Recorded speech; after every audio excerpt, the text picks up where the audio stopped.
Hey guys, tonight we're cracking open the frilly, buttoned up and deeply unsettling world of Victorian parenting, where lace, met leeches and lullabies came with a side of laudanum. Spoiler alert, you probably won't survive this. Not because there's anything physically threatening about this story, unless you count emotional damage, but because if you were born into a Victorian household, statistically speaking, your odds of making it past your 5th birthday were dicey. Infant mortality was high, diseases were rampant, and the average toddler was expected to have the manners of a 40-year-old naval officer. So before you get comfortable, take a moment to like the video and subscribe, but only if you genuinely enjoy what I do here. Also, let me know in the comments where you're watching from and what time it is. I love seeing who's up with me around the world. Now, dim the lights, maybe turn on a fan for that soft background hum, and let's ease into tonight's journey together. You're born on a foggy morning in 1804, in the back room of a drafty townhouse in London's East End. The midwife isn't a certified nurse or anything close to it. She's just a woman from 2 streets over who knows how to boil rags and shout at labouring mothers to push harder. You arrive squalling, slippery, and already disappointing. Why? Because you're a girl. Or a boy. Doesn't matter, honestly. Your value has already been assigned before you even blink. Your crying is met not with cuddles, but with commentary, strong lungs if you're loud, bad omen if you're not. Within minutes, you're swaddled tight, like really tight. We're talking arms locked to your sides, legs stiff. The full burrito treatment. It's believed that letting babies move freely could cause physical deformities or, worse, moral weakness. So you're immobilized like a prisoner awaiting sentencing, and guess what? That swaddling doesn't come off for days, or weeks. Babies were often left like that, barely changed or washed, because cleanliness wasn't yet equated with health. You get rocked a bit maybe, but you're mostly left to lie there, eyes wide, staring at soot-covered ceilings and the occasional spider that wanders past. The nursery isn't a cheerful place filled with toys and soft lullabies. It's cold, literally. Victorians believed fresh air prevented illness, so windows were left open even in winter. You'd be wrapped in thin wool and placed in a wooden cradle. Sometimes near a fire if your family was wealthy, but often not. The chill is part of your early training. Cold builds character, they said. What it mostly built was pneumonia. No one's talking baby talk to you. That wasn't a thing yet. In fact, the general philosophy was that talking to infants too much could delay their development. What they needed was routine, rigidity, and silence. Victorian babies weren't cooed at, they were managed like a particularly wet batch of laundry. You get fed at strict intervals regardless of whether you're actually hungry. Crying outside of feeding time? That's attention-seeking. And the worst thing a Victorian child could do was seek attention. Which brings us to one of the more haunting phrases of the era. Children should be seen and not heard. You'll be hearing that a lot. Or rather, you won't be hearing much at all because your role is to be quiet, compliant and basically invisible until you're old enough to do chores. Parental affection was considered risky. There was a fear that too much hugging or comforting would soften children, turning them into weak adults. So even if you were sick, scared, or just lonely, the prevailing wisdom was to let you cry it out. Or better yet, ignore you until you learn not to cry at all. Now, let's talk about what you're actually eating, if you're lucky enough to be fed at all. If your mother is wealthy, you're likely passed off to a wet nurse, a woman paid to breastfeed you.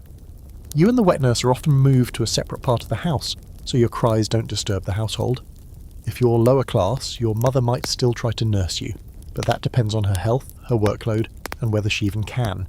Either way, the idea that a mother's presence is central to a baby's well-being? Very much not in vogue. As you begin to grow, say, around 3 months, your crib gets swapped out for something that looks like a cross between a birdcage and a basket. Victorian baby gear was less about comfort and more about containment. You might be strapped into a wheeled walker made of iron or set inside a rolling crib with metal bars. These things weren't just dangerous. They were designed to restrict freedom of movement. They didn't trust babies to explore. Crawling was discouraged. Standing and walking were milestones best achieved under supervision, preferably with a bribe or a threat. At about 6 months, you might be propped up in a high chair with a spoonful of boiled flour paste or mashed carrots. Solid foods were introduced early and without mercy. Whether your stomach was ready didn't matter. Mealtimes were battles of wills. Your will was to survive, theirs was to tame you. And of course, everything is filtered through the lens of morality. Even as an infant, your behaviour is seen as a reflection of your future soul. A fussy baby, clearly selfish. A baby that sleeps through the night without fuss. That's a virtuous child. Victorian parenting was like raising a tiny adult who's already guilty of something and just hasn't confessed yet. Now here's your historical fact. Queen Victoria herself had 9 children, and while she doted on her husband Albert, she described childbirth as an ordeal, and motherhood as a bore. She rarely held her own babies. The Queen's opinion trickled down into the culture, reinforcing the belief that emotional detachment was classy.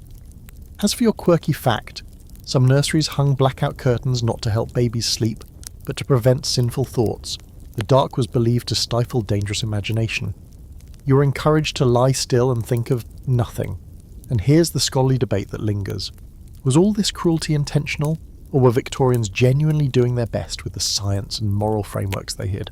Some historians argue that these parents loved their children deeply, just within the parameters of a repressed, class-ridden society. Others, not so generous. They point to the manuals, the memoirs, or the harshness built into nursery rhymes themselves as evidence that the culture prized obedience far above emotional development. But no matter how you interpret it, one thing's clear. If CPS time travelled to 1864, it would have to set up shop on every corner. So here you are, only a few weeks into life, and already you've learned that emotions are a liability. Fresh air is a punishment, and scent is survival. But brace yourself, it gets weirder. Because now that you've mastered the art of lying motionless in your little iron cradle, the real training begins. Victorians didn't believe in letting nature take its course when it came to child development. Oh no, they believed in shaping you like clay, stiff, silent, obedient clay, starting as early as humanly possible. Discipline wasn't just for toddlers and tantrums, it started at birth, and I mean literally. You're around 2 months old when the lessons begin. First, you learn to sleep on a schedule. Not your schedule, mind you. The family's. It doesn't matter if you're hungry, scared, or wet. You're placed in your crib at 7 p.m. and expected not to make a sound until morning. Crying? That's a test, one you're supposed to fail quietly. Victorian parents often believed that infants cried not from need, but from willful disobedience. As if your underdeveloped brain was staging a rebellion against decorum. So if you cry too long, you might be left in a dark room, ignored completely, or even, yes, smacked. Not hard maybe, but enough to send a message. That message? Don't try it again. And let's not forget the classic, rocking chairs are for the weak. Self-soothing was the end goal. Caregivers were told not to pick you up when you cried, not to cuddle, and certainly not to sing. Singing was seen as too emotionally stimulating. Nannies and nurses, often the ones actually doing the parenting, were trained to treat infants like temperamental clocks, wind them up, set them down, and let them tick. One popular method for enforcing early discipline was the crying cure. Yes, that's exactly what it sounds like. Let the baby cry until they stop and until they learn.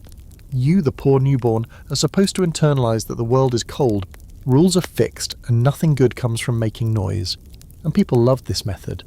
Parenting manuals praised it for producing calm, obedient children. Never mind the low-key psychological damage. By the time you're 6 months old, you're already being told no more times than you're being told your name. You try to reach for the cat? No. You babble during adult conversation? No. You laugh too loudly? Absolutely not. And remember, this is before you can even walk. The idea was to raise a little Victorian gentleman or lady who knew their place before they knew their colours. Which is why, even at this tender age, parents would sometimes punish disobedience with startling swiftness. A slap on the hand, a stern shake, maybe a taste of soap, all justified by the era's favourite parenting motto, spare the rod and spoil the child. Now, here's where it gets a little fringier. There were actual devices made to help with early discipline, like child restraining straps to keep you from crawling where you weren't supposed to, or special chairs that forced you to sit upright, no matter how much your spine protested. Some nurseries even featured padded obedience mats, where babies were placed when they cried too long. Not for comfort, mind you, just isolation. Imagine time out, but with more guilt and fewer plush toys. Speaking of guilt, that was a core part of the training too. You were taught to be ashamed of bad behaviour even before you could talk. Nannies would scold infants with phrases like "God is watching," or "Mama will be so disappointed." Some even held mirrors up to crying babies to show them how ugly they looked when upset. Yeah, that's real. It was supposed to build character. What it probably built was a deep sense of existential dread. But hey, Victorians loved a child who seemed wise beyond their years, especially if that wisdom included shame and restraint. Now for your historical fact. One of the most influential figures in Victorian child-rearing was a woman named Sarah Stickney Ellis. She wasn't a paediatrician, but she wrote widely read manuals on how to raise morally upright children, especially girls. Her advice? Teach them obedience, modesty, and the art of suffering silently. For boys, it was discipline and leadership. For girls, self-sacrifice and gentleness, even if it meant suppressing every natural impulse. Your quirky fact? Victorian families often scheduled punishment hours, literally designated times in the week when a child would be reviewed and, if found wanting, punished accordingly. It was supposed to take the spontaneity out of discipline, making it feel more just. Instead, it just made kids live in dread of Tuesdays at 4 p.m. And here's your scholarly debate. Were these methods really about the child's development, or were they about protecting the adult's comfort and social status? Some historians argue that early discipline served to keep children manageable in overcrowded homes, where one crying baby could disrupt everything. Others say it was less about necessity and more about control, an obsession with order and appearances.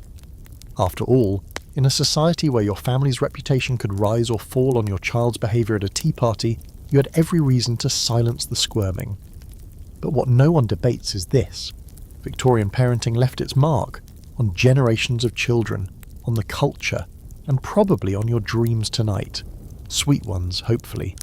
By now you've learned how to lie still, cry softly if at all, and make yourself smaller in every possible way. That's just the warm-up. Because as you toddle into your first real memory-forming years, Victorian society has a whole new set of expectations ready to slam down on your tiny shoulders. You're not just expected to behave, you're expected to vanish. Welcome to the golden rule of Victorian childhood. Children should be seen and not heard, and to be honest, seen is already pushing it. You're 3 years old, maybe 4, standing stiffly at the edge of the parlour while your mother hosts a tea. You're not allowed to speak unless spoken to. You can't interrupt, you can't make noise, you certainly can't fidget.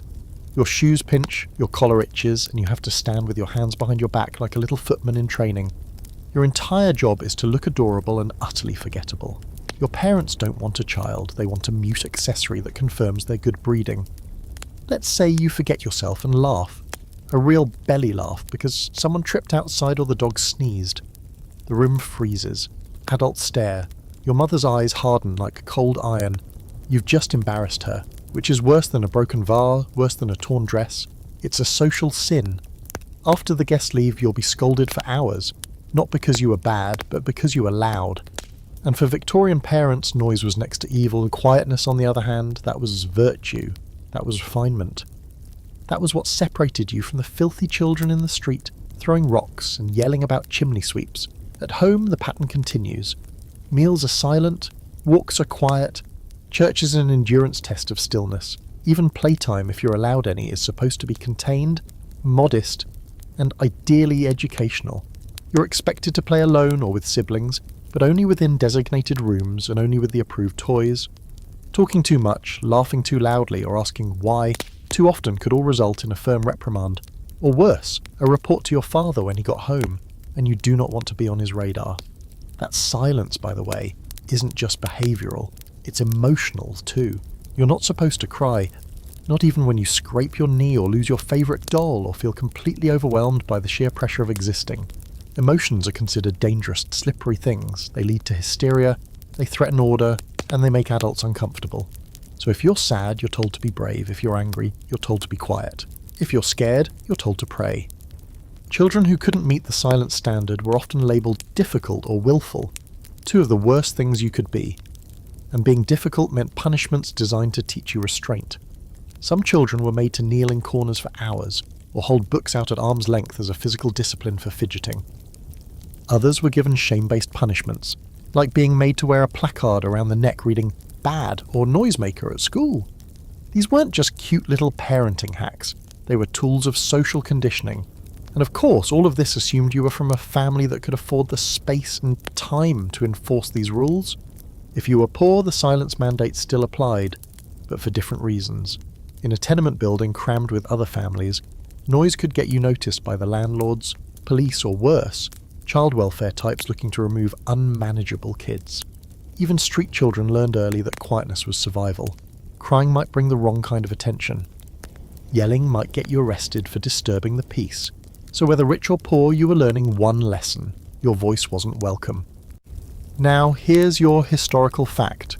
Charles Dickens, yes, the guy with the orphans, wrote about this culture of silence constantly. In hard times, he created characters who suffered deeply from this emotional repression, especially children who were raised to prioritize facts and rules over feelings and imagination.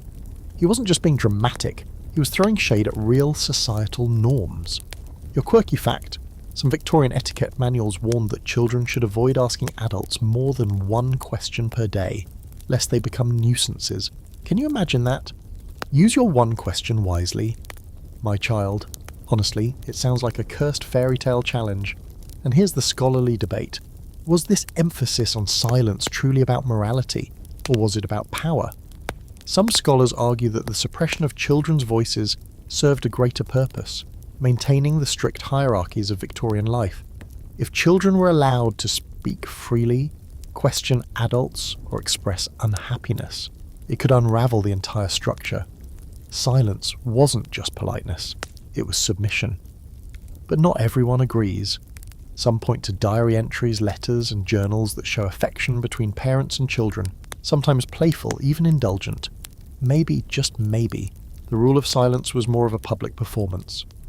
Behind closed doors, things could have been gentler, or they could have been worse. Victorian life was full of contradictions, and childhood was no exception. Either way, you're learning fast. Being a good child means being a quiet one. One who doesn't speak out of turn, doesn't make demands, and definitely doesn't laugh in the parlour. So the next time someone tells you they wish kids acted more like they did in the old days, feel free to remind them that those old days came with a strict no-joy policy, and a whole lot of guilt to go with it. You're still small, barely tall enough to reach a doorknob, but the household already expects you to understand your role: quiet, tidy, invisible. Now comes the next layer of Victorian childhood: neglect. But make it classy. This is the part where you learn that your parents love you deeply, as long as someone else handles all the actual parenting. In fact, the wealthier your family, the more likely you are to grow up with a rotating cast of caretakers and exactly zero memories of your mother kissing your forehead goodnight. Welcome to the age of the outsourced childhood. If you're born into a well-to-do family, you've probably been assigned to a nursery suite somewhere in the back or upper floors of the house. It's your domain, but don't get too excited. The nursery is more of a holding pen than a sanctuary. It's filled with starched linens, wooden furniture, and maybe a rocking horse if someone remembered your birthday. But it's cold. Not just the draft creeping through the windows, though that's always there, but the emotional coldness comes too. Your mother rarely visits. She might stop by once a day to observe you from a distance, nodding approvingly if you're sitting still and clean, or frowning if your socks are crooked. Affection is the job of someone else, specifically your nurse, nanny, governess, maid. It's hard to keep them straight, especially since they rotate so often. The nurse is usually a stern older woman with the emotional warmth of a tax ledger. She's paid to keep you alive, hygienic and orderly. Not happy. Happiness, like cuddling, is considered a luxury, or worse, an indulgence that could ruin your character. So instead of bedtime stories and lullabies, you get routines. Dress at 7, breakfast at 8, nap at 11, lessons after lunch. And if you deviate from this holy schedule, nurse will let you know, with a firm hand or a sharper tone. Your mother, meanwhile, is likely in the drawing room, sketching, writing letters, or trying not to look bored during her embroidery circle. She's not being cruel, she's being proper. The prevailing belief is that too much maternal involvement leads to weak children. Emotionally clingy, physically fragile, and socially awkward, a real lady doesn't coddle, she delegates. In fact, parenting manuals at the time warned mothers not to become too attached to their children. Attachment was undignified. Boundaries were the new love language. Of course, if you're a boy, you might see your father more, but that doesn't mean he plays ball with you in the yard. No, he quizzes you on Latin declensions, corrects your posture, and reminds you that feelings are for the French. If you show any softness, he'll launch into a lecture about manliness and honour, and how you'll never make it to Oxford if you cry every time you scrape your knee. For girls, interactions with fathers are even more distant, polite, formal, and brief. You're expected to curtsy and say "yes, papa," and then vanish back upstairs like a ghost in soft shoes. Even your meals are separate. Children eat in the nursery, not at the dining table. You don't dine with your parents until you're old enough to handle a dozen forks and a conversation about estate management. Until then, mealtime is a utilitarian affair. Boiled vegetables, tepid broth, and the occasional biscuit if you've been especially obedient. You eat in silence, often watched by a scowling nurse who insists you finish everything on your plate, even the gristly bits.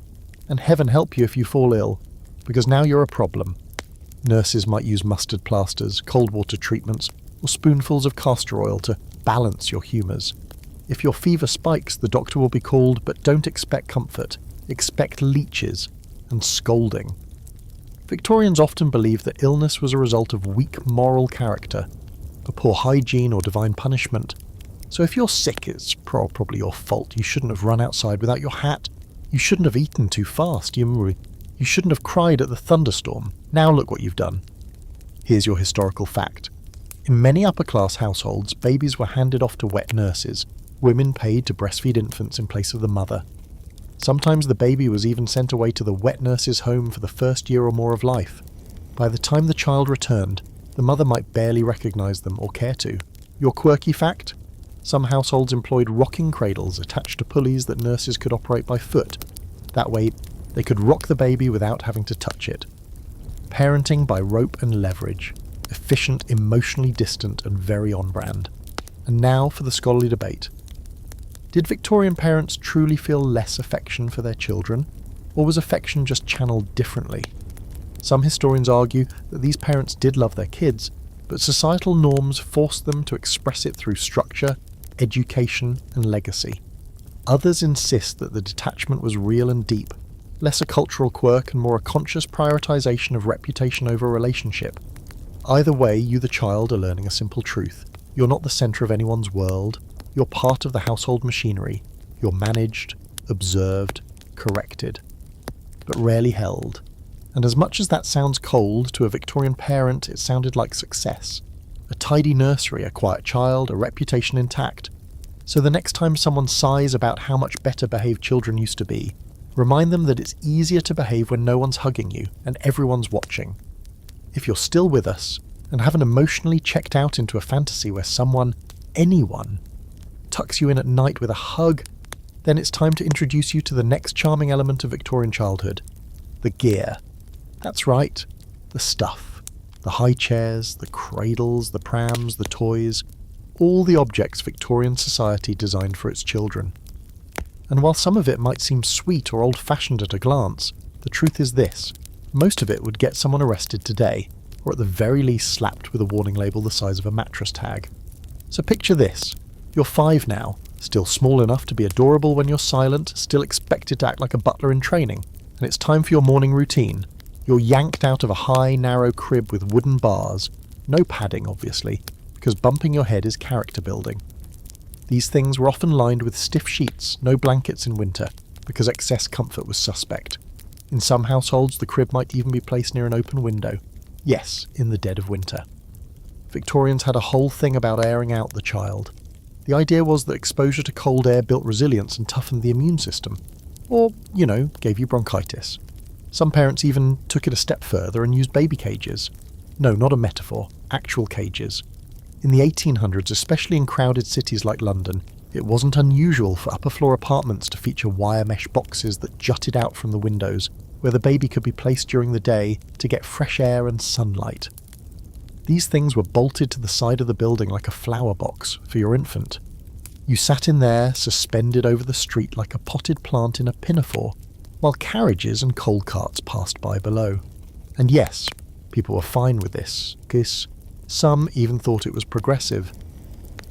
Inside the nursery, you're placed in a wooden high chair, the kind with straps, not for safety but for obedience.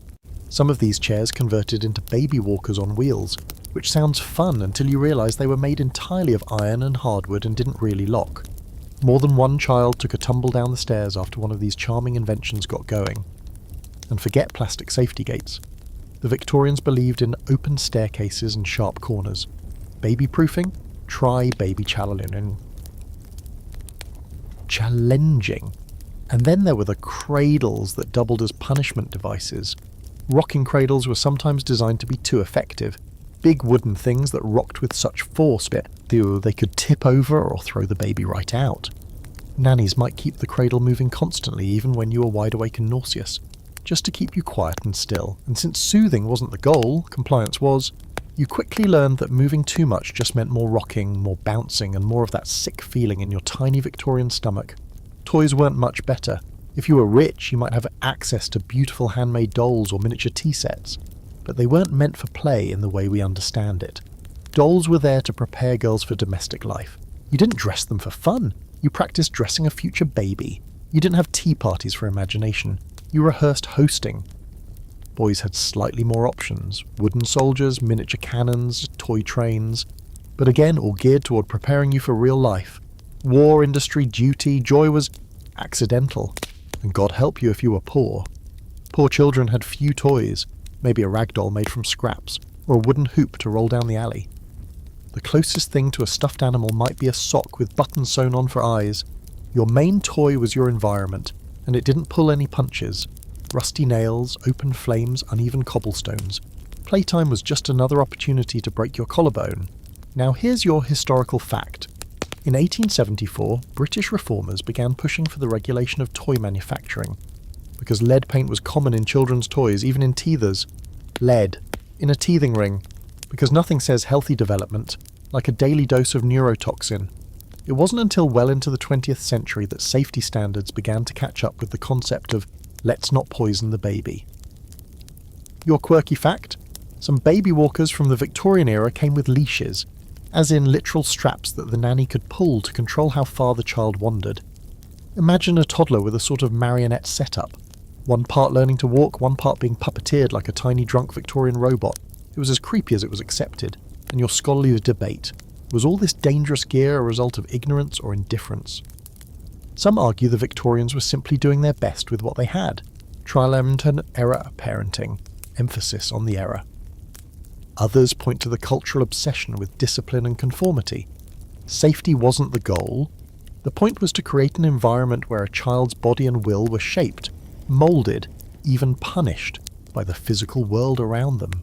You, of course, don't get to vote on any of this. You're the one strapped into the high chair, watching the world go by outside the window, maybe from inside your little cage. You've already figured out how to stay still, how to not complain, and how to breathe quietly in case the nurse thinks you're faking illness to avoid morning porridge. But you're still just a kid, and sometimes, despite it all, you want to play. You want to run, do a laugh, fall over without getting scolded. But that kind of freedom? That's not on the list of approved activities in your nanny's little black book. So the next time someone sees an ultra-modern baby monitor and mutters, "In my day we didn't need all this technology," just remember, in their day, babies were hanging out of windows in metal boxes. Let's get into something personal now, intimate even. Not in a creepy way, just in the very human, very awkward way that all kids eventually face. Toilet training. Or, as a Victorian child would come to know it, the first official shame ritual of your young life. Forget stickers, charts, and gentle encouragement. In this era, learning to use the chamber pot wasn't a milestone, it was a moral test. One you were expected to pass early, quietly, and without ever talking about it again. No pressure. So you're around 2 years old, which means it's time. Your nurse has determined that you're ready to stop soiling your little woolen underthings, and Victorian society has no patience for accidents. Unlike modern parenting, where there's a whole industry built around soft training, pants, child-sized toilets, and books with animated bears telling you it's okay to have a few slips, your world does not allow for failure. You get a pot, a stern glance, and maybe a Bible verse about cleanliness being next to godliness. That's your instruction manual. Now, the chamber pot isn't cute or colourful. It's usually ceramic or tin, unadorned, and placed under your bed or tucked in a corner. You're expected to use it quietly, efficiently, and ideally without needing help. But heaven forbid you make a mistake. Wet the bed? That's not just a bodily function. It's a sign of laziness, poor discipline, or moral weakness. Some parents genuinely believed that nighttime accidents reflected a child's character. Some went as far as to interpret it as sinful. The response? Well, it's not a conversation. No one sits you down and gently explains body signals. Instead, if you have an accident, you might be forced to wear soiled clothing longer than necessary, as a punishment. Some children were even made to clean their own messes, scrubbing the floor under supervision while being lectured about shame and cleanliness. Imagine being 3 years old and already feeling like a criminal for not making it to the pot on time. To make things even more uncomfortable, public embarrassment was fair game. If you had a lapse in front of family, or worse, guests, you could expect to be scolded in full view. Some families used accident charts pinned up in the nursery, recording each offence. Others simply relied on shaming language. Disgusting, filthy, disobedient. The goal wasn't to guide you, it was to break the habit as quickly as possible, by any means necessary. And don't assume that being from a wealthy family made this easier. In fact, it might have been worse. Upper-class children were expected to master toilet training earlier than working-class kids, because it reflected on the family's refinement. If a child was still having accidents at 3, whispers would follow. Maybe the nurse was incompetent. Maybe the child was simple.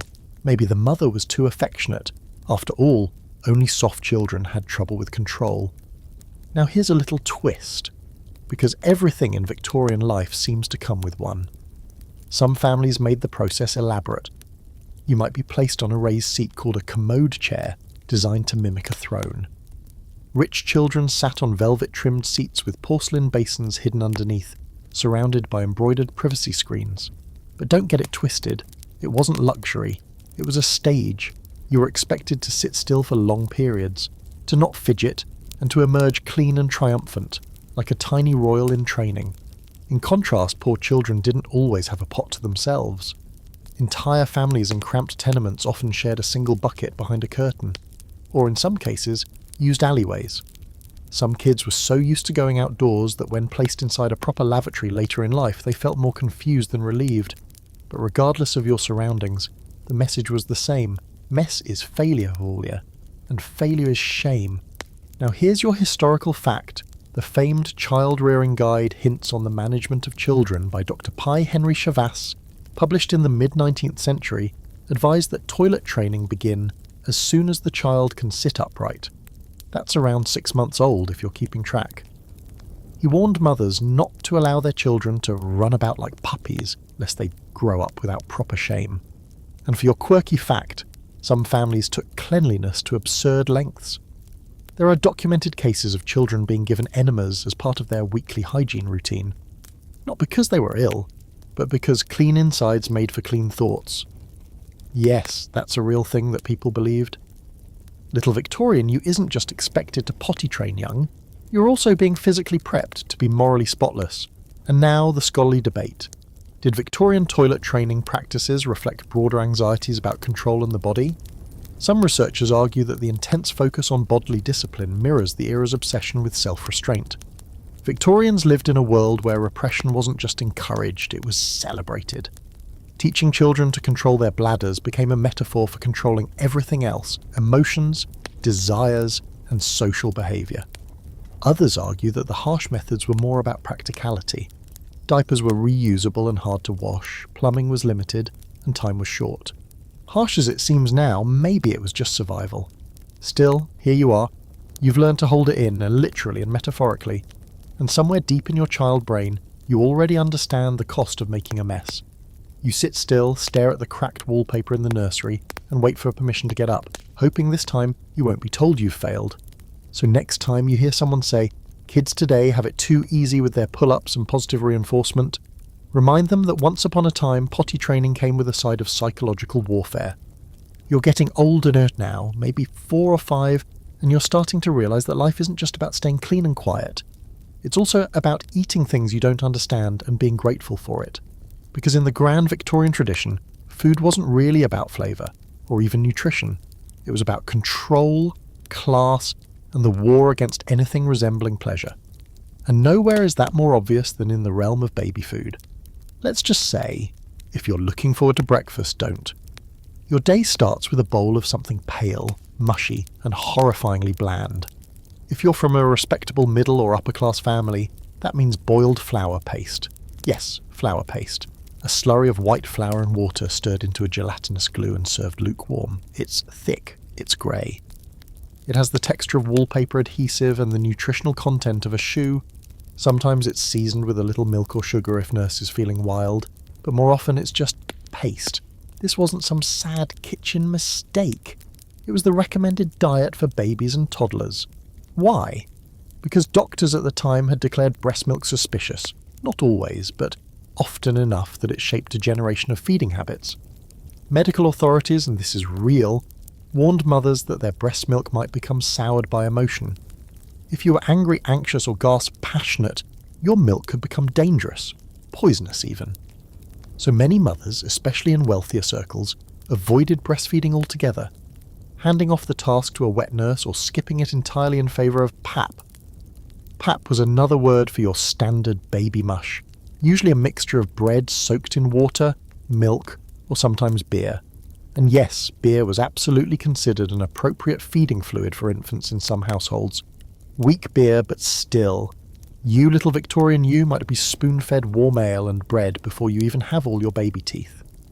The idea was that it helped with digestion and sleep. It probably did, if by sleep you mean unconsciousness. But wait, it gets worse, because your digestive system is now a battlefield, and every adult in your life has an opinion about what should go into it. Doctor says one thing, nurse says another. Grandmother has her own set of rules based on a pamphlet she read in 1822, so your meals become a rotation of questionable broths, stewed apples, and gruel, always gruel. Gruel is the ultimate Victorian comfort food / punishment. It's like oatmeal's sad cousin, made thinner, more bitter, and stripped of joy. And if you're sick, congratulations, you're now eating something called beef tea. It's exactly what it sounds like. Water boiled with beef shavings until it becomes a warm brownish broth with the vague flavour of shoe leather. This was considered the height of nutrition. Some doctors claimed it could revive children on the brink of death. Others believed it restored vital energies, but mostly, it tasted like someone wrung out a dish rag that had been mopping up meat juice. Let's pause here and consider your quirky fact. In some nurseries, children were forbidden from drinking cold milk because it was thought to shock the stomach. So milk was always served warm, often left out all day, slowly turning into a room temperature science experiment. If you refused it, that was defiance. And defiance had consequences. You'd sit at the table until it was finished, even if it curdled in front of you. Meanwhile, any sign of preference, say, asking for more of one dish and less of another, was discouraged.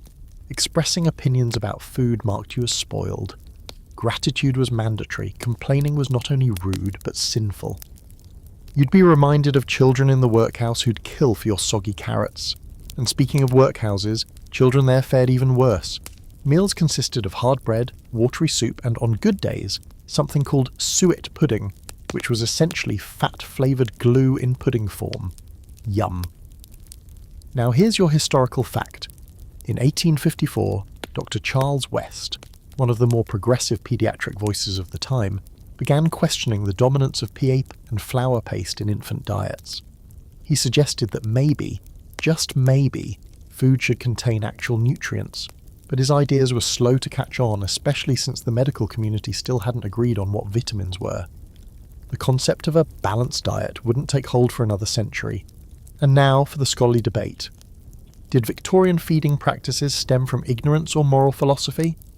Some historians believe parents genuinely thought these foods were healthy. Without modern knowledge of nutrition, they relied on tradition and anecdotal advice. Others argue that Victorian food for children was intentionally bland and joyless to discourage appetite and physical indulgence. In other words, your tasteless meals weren't an accident. They were a training tool. Pleasure was dangerous. Craving meant weakness, and a child who wanted more was seen as greedy.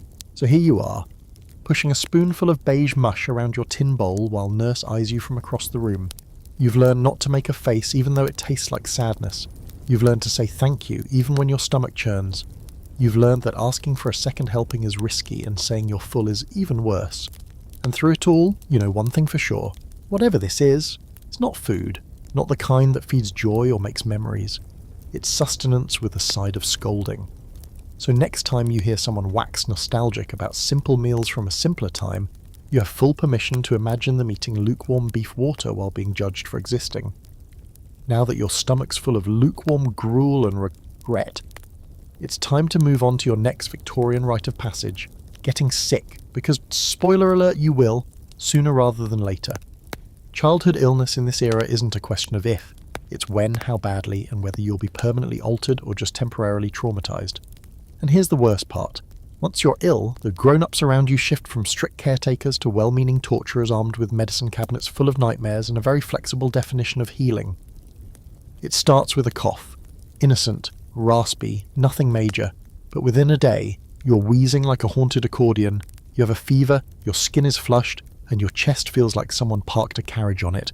Everyone's nervous, but no one panics. This is normal. Kids get sucked sick. It's part of childhood. And Homo, according to the Victorian wisdom, is also possibly a punishment for moral failings. Were you jealous of your sister's doll? Did you speak during adult conversation? Then maybe, just maybe, your illness is heaven's way of saying mind your manners. Enter the doctor. He's not wearing a white coat because that's not a thing yet. Instead, he arrives in a top hat, possibly a cravat, and a bag full of glass bottles and iron instruments that wouldn't look out of place in a blacksmith's shed. He smells faintly of gin and leather-bound disappointment. He presses a brass stethoscope to your back and mutters something Latin. Your nurse hovers in the doorway. Your mother may or may not be present, depending on how polite society feels about women witnessing medical procedures. The diagnosis doesn't matter. It's probably inflammation of the lungs or child's fever or something vague like nervous complaint. The solution? Laudanum. Let's pause here for your historical fact. Laudanum was a popular Victorian medicine made of opium dissolved in alcohol. It was used for everything from teething pain to insomnia to tuberculosis. Children were regularly given drops, sometimes teaspoons of it, and no one batted an eye. There were brands specifically marketed to mothers with innocent names like Godfrey's Cordial or Mother's Little Helper. The bottles didn't list side effects, of course, because overdose wasn't a real concept when the average pharmacy looked like a magician's poison cabinet. So you're tucked into bed, sweating, whimpering, and completely loopy from your first real taste of opium. You might hallucinate. You might pass out. If you're lucky, you'll wake up feeling a little better. If not, the next round of treatments includes mustard plasters, strips of cloth smeared with a spicy caustic paste and slapped onto your chest to draw out the illness. They burn, they sting, and if left on too long, they blister your skin. The nurse tells you to be brave.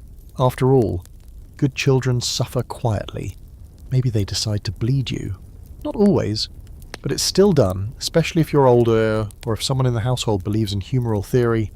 A little cut on your arm, a few ounces drained into a bowl. Sometimes it's done with leeches instead, squirming things plucked from a jar and placed on your tender skin while adults murmur about balance and toxins. No one ever asks if you're okay with this. You're not supposed to be okay, you're supposed to be obedient. And here's your quirky fact. There was a popular treatment called blistering, which involved applying chemicals to the skin to deliberately raise blisters, because it was believed this would draw the illness away from vital organs. So in case the laudanum didn't work and the mustard failed, they might literally scold your skin for your own good. Let's say your fever breaks. Hooray! But that doesn't mean your suffering is over. Recovery is another performance. You're expected to be grateful, humble, reformed. There's often an assumption that your illness was divine discipline, and now that you've survived it, you're expected to behave with a new, saint-like meekness. No outbursts, no complaints. You've been spared, and you'd better act like it. And if you don't recover, if your cough lingers or your leg doesn't quite work the same again, you join a long list of Victorian children marked by illness. Lifelong invalids were common.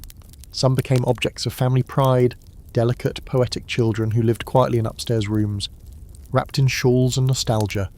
Others were hidden, ignored, or shuffled off to sanatoriums. Either way, illness wasn't just physical, it was a shaping force.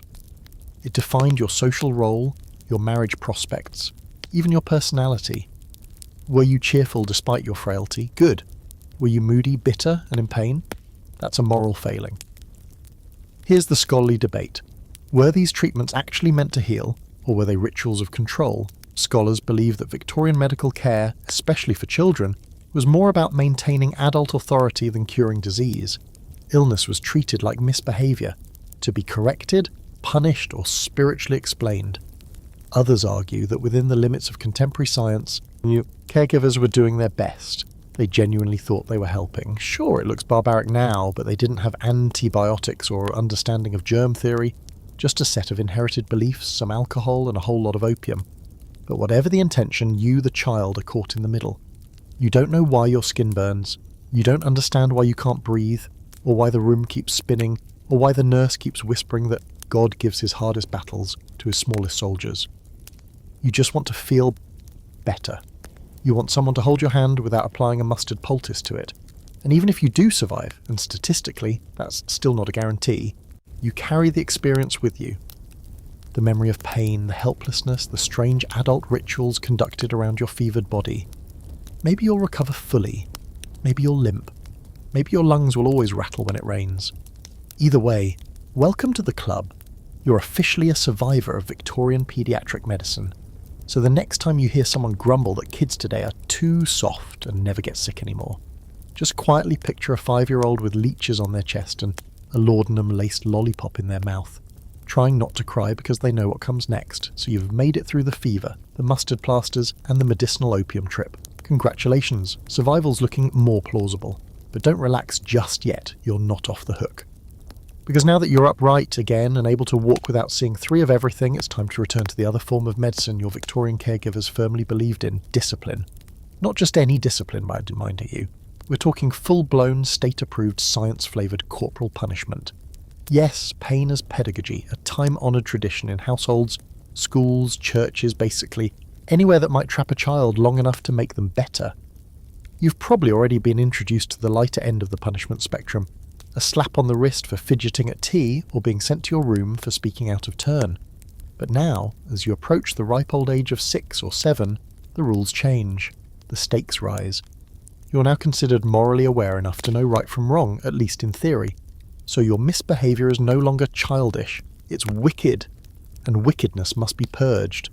You knock over a vase while playing with your ball inside. Harmless mistake, right? Wrong. That vase was Aunt Elizabeth's heirloom, and your recklessness is now interpreted as disrespect. You're summoned to the drawing room, the cane is fetched. This isn't an impulsive smack, it's a ritual. Your nurse stands nearby, silent. Your father delivers the punishment, or your mother if he's not home. Sometimes the governess. Whoever it is, they're not angry. They're calm, almost serene, because in their mind, this isn't abuse, it's correction. You're told to bend over a chair, or hold out your hand, or stand still while the cane meets your backside, your palms, your thighs. The number of strikes varies, but there's often a set amount. 3 for lying, 5 for disobedience, more if you flinch or cry, and afterward, you're expected to thank them, literally. Thank you, Mama.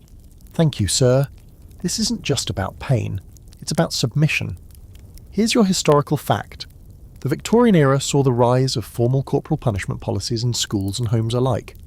The Education Act of 1870 made schooling mandatory for children in Britain, and with it came institutionalised discipline. Headmasters kept canes hanging on walls as visual reminders. Some even named them. The persuader. The reminder. Real creative stuff. Meanwhile, religious households often framed punishment in spiritual terms. Spare the rod and spoil the child, that old favourite from Proverbs, was quoted so often it practically became the national parenting motto. Disciplining your child wasn't just acceptable, it was a godly duty. And for many families, sparing the rod wasn't just a metaphor, it was a literal rod. That brings us to your quirky fact. Some families used what was called a discipline chart, a household ledger tracking offences and corresponding punishments. Little Victorian, you might find your name next to an entry like "spoke back, 2 cane strokes." These charts weren't hidden. They were sometimes read aloud at family gatherings, right after grace.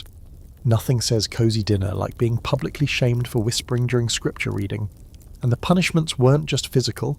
You could be locked in a cupboard for hours, or made to kneel on hard peas, hands in the air for prayerful reflection. If your governess was particularly creative, she might have you copy lines for hours. I must not question authority, over and over until your hand cramped. Punishment was as much about boredom and humiliation as bruises. But here's where things get really Victorian. You were supposed to be grateful for it. Manuals told parents to explain to their children that punishment was a form of love. If your parents hit you, it meant they cared. If they didn't, it meant they'd given up on your soul, so you learned to accept pain as attention, obedience as virtue, and fear as respect. Let's pause here for the scholarly debate. Was this approach to discipline truly about child development, or was it a projection of adult insecurity and social anxiety? Some scholars argue that the Victorian obsession with punishment reflected a deep cultural fear of disorder, of rebellion, of what might happen if children grew up wild. In a world already teetering on the edge of industrial chaos and moral panic, obedience was the glue holding everything together. Others point out the contradictions, that parents often punished with one hand while weeping with the other. Maybe, just maybe, they didn't know how else to raise children in a world that punished them for softness. Of course, some children weren't disciplined at all, not because they were well behaved, but because no one had the time. In lower class homes where parents worked long hours, kids were left to raise themselves, and in those cases, the punishment came from society. Police, schoolmasters, employers. Discipline didn't disappear. It just got outsourced like everything else. But if you're from a proper family, your world is filled with consequences. You live in a world of watchers. Your governess watches you. Your mother watches your governess. God watches everyone. And the slightest lapse in decorum, a giggle at the wrong moment, a footprint on the hallway rug, a forgotten please can bring the cane, the corner, or the tears. And you've learned to take it. To breathe shallowly when the punishment starts. To go quiet afterward. To say thank you. The worst part? It works. You're more careful. You speak less. You flinch when someone raises their voice. You've been shaped not just in behaviour, but in belief. You truly think you're better when you're quiet, when you're obedient, when you're sore. That the pain makes you good.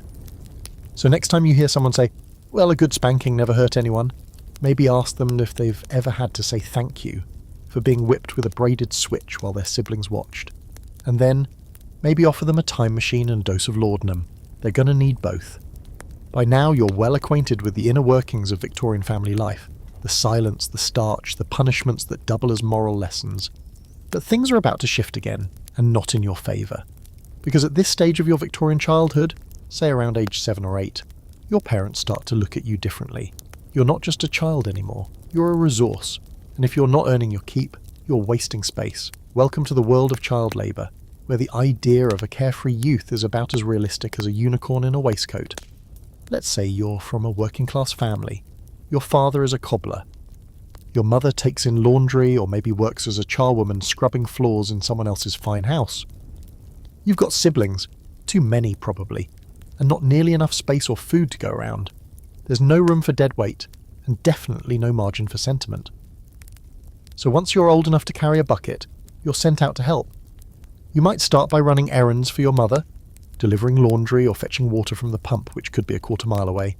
Sounds simple, but remember, Victorian buckets are made of metal, and they're heavy. Your hands are small, your boots don't fit, you get blisters, you get frostbite. But you don't complain. Complaining means you're weak, and weak children don't last long. Then comes your first real job. Maybe you're sent to work as a chimney sweep. You're small, wiry, and light enough to fit into the narrow flues of Victorian townhouses. Your job? Climb up into the blackened, soot-choked shafts and scrub them clean with nothing but a brush, a rag, and your own knees. You can barely breathe. You cough constantly. Sometimes you get stuck. Children have died that way, wedged in place while their supervisor yells from below. But hey, it pays a penny a day and your family needs that penny. Or maybe you're sent to a textile mill. There you spend 12 hours a day in deafening dust-filled rooms, crawling under machinery to fetch broken threads. The machines don't stop for you. If you're lucky, you lose some fingernails. If you're not, you lose a hand. Some factories hire children just to fix snags mid-production. The reason? Their small fingers are more precise. Let that sink in. You're not a person. You're a set of tools attached to a spine. And if you're a girl, the work is different but not softer. You might be hired as a scullery maid in a large house, waking up before dawn to wash dishes, scrub floors, polish silver. Your hands are raw from lye soap. You're not allowed to eat with the family or even the senior servants. You sleep in the attic next to the coal chute, but the mistress of the house says you're lucky to have work. Now, your historical fact in 1840 Swaddling. Nearly 50% of Britain's workforce under the age of 20 was made up of children. The government didn't even begin regulating child labour until the Factory Act of 1833. And even then, kids as young as 9 could legally work up to 8 hours a day. And yes, that was considered progress. And here's your quirky fact. Some children worked as pure finders. Yes, that's a real job. collecting dog feces from the streets to sell to tanneries which used it in the leather-making process. You went around with a bucket and a stick, poking through gutters for poop which you carried back to sell for a halfpenny a load. Sanitary? No. Soul-crushing? Absolutely. Of course, if you were from a wealthier family, your experience was different. You weren't sweeping chimneys or scavenging refuse, but you weren't free either. You were being trained for your version of labour, managing estates, hosting slons, marrying strategically. Victorian childhood wasn't about freedom. It was about preparation. For rich boys, that meant years of Latin, fencing, and memorising geography in a starched uniform. For girls, it meant needlework, piano, posture practice, and learning how to smile without showing too much enthusiasm. Work, even if the job title was lady. There's a strange universality to it all. Whether you're hauling coal in your petticoat or reciting French verbs in a drawing room, your worth is measured by your productivity. Victorian society didn't ask if children could work. It asked how soon they could start. Your time isn't yours, your body isn't yours. You're an investment, a future servant, a future soldier, a future wife, till adulthood is just on the probation period. Which brings us to the scholarly debate. Did Victorian parents truly believe labour was good for children, or were they simply desperate? Some historians argue that working-class families viewed child labour as a tragic necessity, better a job than starvation. Others suggest that it was normalised, even celebrated. Kids who worked were seen as responsible, moral, even godly. There are accounts of parents bragging about how young their child started earning. There were Sunday sermons about the virtue of industry and the dangers of idleness. Being tired, overworked and miserable, that was a sign you were on the right path. And in some twisted way, the system did reward suffering. Children who worked and survived often climbed a rung or two on the social ladder, some enough to give their own children slightly less miserable lives. That was the dream, anyway. The reality? Many worked themselves into early graves, their names forgotten, their labour unacknowledged. You, meanwhile, have stopped thinking of school as a place for books and ideas. If you're lucky enough to attend at all, it's part-time and exhausting. You fall asleep at your desk. Your clothes are covered in soot or flour or dried soap suds. Your teacher raps your knuckles if you can't recite your numbers. But no one asks if you're hungry or scared or tired. Everyone already knows the answer. So next time someone complains that kids these days don't understand hard work, you can tell them about the 5-year-olds who climbed inside chimneys, coughed up those soot, and then got caned for being late to church. You're about 10 years old now, old enough to know that fun is conditional and affection is optional. You've figured out how to keep your back straight, your hands folded, and your opinions to yourself. But just when you think you've mastered the tightrope walk of Victorian childhood, something shifts. One day your parents sit you down. Or they don't, maybe they just mention it casually over breakfast between sips of lukewarm tea and spoonfuls of congealed porridge. You're being sent away. Welcome to boarding school, or as some Victorian children secretly called it, baby prison with uniforms. You don't get a say in this. Whether you're excited or terrified doesn't matter. The carriage has already been arranged, your trunk is packed, and tomorrow morning you'll be shipped off to a dark brick building in the middle of nowhere, where learning and loneliness go hand in hand. Now, if you're a boy from a middle or upper class family, you're likely headed to one of the prestigious institutions, Eton, Harrow, Rugby, places with centuries of tradition, endless corridors, and a faint smell of mildew and boot polish. It sounds fancy, right? Trust me, it's not. Within your first 10 minutes, you learn the unspoken rules. You don't speak unless spoken to, you don't cry, you definitely don't show weakness. And under no circumstances do you fall behind in Latin. That's blood in the water. You share a freezing dormitory with 20 other boys, all of whom are just as scared as you, but much better at hiding it. There's no privacy, no comfort. The mattresses are thin, the blankets are coarser than a sack of potatoes, and the windows never fully close. Victorian boarding schools were built on a foundation of toughening up, and that philosophy extended to the architecture. If your lips turn blue in the winter, that's a sign you're building character. Discipline here makes your governess's cane look like a gentle suggestion. Older boys are given authority over younger ones, a system known as fagging. As a new student, you become a servant to an older boy, shining his boots, running his errands, folding his laundry. If you disobey, expect a beating, not from a teacher, but from your assigned superior. This, you're told, is how boys become men, through hierarchy, through endurance, through bruises you don't complain about. Here's your historical fact. Thomas Arnold, headmaster of Rugby School in the early 19th century, revolutionised the British boarding school system by promoting moral education through strict discipline and Christian values. Sounds noble, right? In practice, it meant longer hours, harsher punishments, and a deep emphasis on guilt as an educational tool. If you're a girl, things are a little different, but no less brutal. Girls' boarding schools were less about classical education and more about perfecting the fine art of being quietly miserable. Needlework, piano, deportment. You're taught how to enter a room, how to sit, how to pour tea, how to not have opinions. Your curriculum includes moral instruction and basic French. Science? No. Mathematics? Just enough to balance a household budget. Physical activity? Only if it doesn't make you sweat. But the worst part isn't the homework or the dormitories, it's the loneliness. You're 10, maybe 11, and you've just been uprooted from everything familiar. You don't see your parents for months. Letters arrive sporadically, if at all. Visiting days are rare. You miss home, even if home wasn't exactly warm and fuzzy. At least there, someone knew your name without checking a ledger. Let's stop for your quirky fact. Kiel. Some boarding schools were so strict about posture that girls were made to wear backboards, wooden braces tied to their shoulders and waists to keep their spines perfectly straight. You'd sit in class with a literal plank strapped to your back, all in the name of ladylike poise. And here's the scholarly debate. Were boarding schools truly about education, or were they about control?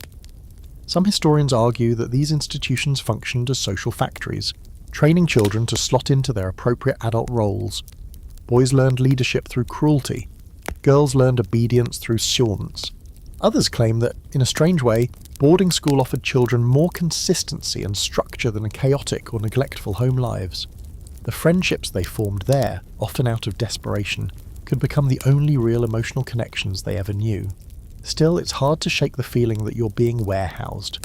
You're not at school because anyone thinks you're brilliant or curious. You're there because it's expected. It's part of the plan. Get educated. Get married. Get out of the way. Childhood, even at its most privileged, is never truly about you. And then there are the boarding school ghosts. Not literal ones, although plenty of these old buildings are deeply haunted in the creaky floorboard sense. I mean the children who didn't adapt. The ones who broke under the pressure. They don't leave visible scars, but you can feel their presence. The boy who stopped speaking after his third term. The girl who fainted in chapel and never came back. The quiet ones. The ones who cracked. You try not to become one of them. You memorize the rules. You perfect your penmanship. You polish your boots until you can see your anxious little face in them. You keep your voice level, your chin up, your tears firmly locked away. Because in a place like this, survival doesn't mean fighting, it means fitting in. So next time someone says, boarding school builds character, you might want to ask, whose character? And at what cost? Because yes, it builds something. But sometimes that something is made of ice and sources and a very well-repressed scream. There's a photo on the mantle now, black and white, sepia tone, stiff with formality. You're in it, standing between your older sister and younger brother, all dressed in your best. But the strange part, the part that would make a modern viewer do a double take, is that your little brother isn't blinking.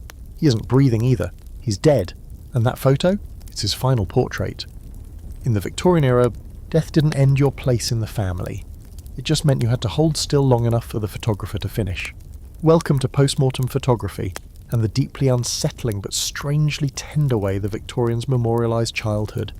It's 1871, and your brother caught scarlet fever. One day he had a rash and a sore throat. A few days later, he was gone. There were no antibiotics, no emergency rooms, no comforting pastel brochures about long-term recovery. Just fever, prayer, and the slow, quiet descent into silence. He died in the nursery. They laid him out on the bed with a sprig of lavender and a crucifix in his hand. He didn't make it to 6. And now the photographer has arrived. He's dressed like an undertaker because, quite often, he is one. His cart is loaded with equipment. Tripods, cloth backdrops, chemicals, wooden earth-secured braces designed to keep the subject still. You, your mother, and your sister are told to put on your Sunday clothes. You're not to cry, at least not in front of the camera. Crying makes your face puffy, and besides, your mother says, "This will be the last time we are all together." So you sit beside your brother's tiny body, one hand placed gently on his cold arm. The photographer arranges him to look peaceful, sometimes even propping open his eyes with the little metal pins to create the illusion that he's just asleep. His limbs are stiff, but you don't flinch. This is normal. Entire photo albums are filled with the dead, dressed and posed among the living. Infants in bassinets, toddlers seated in armchairs, teenagers in uniforms as they never got to wear in life. Here's your historical fact. Postmortem photography reached its peak in the 1850s and 60s, especially among middle-class families who could afford a single photo but not multiple portraits. For many, it was the only visual memory they would ever have of their lost loved one, especially children, who often died before reaching school age. These photographs weren't hidden. They were displayed, cherished, framed, sent to relatives. Your mother weeps later, in private. Not in front of the photographer, not in front of you. She's already taken off her jewellery, slipped into her mourning dress, jet black, with crepe trim. She'll wear it for the next 6 months, or maybe a year, depending on how many other children survive. Mourning isn't just an emotion, it's a schedule.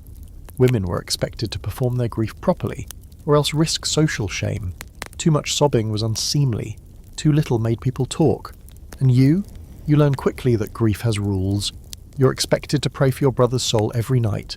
You're told he's in a better place, that he's an angel now.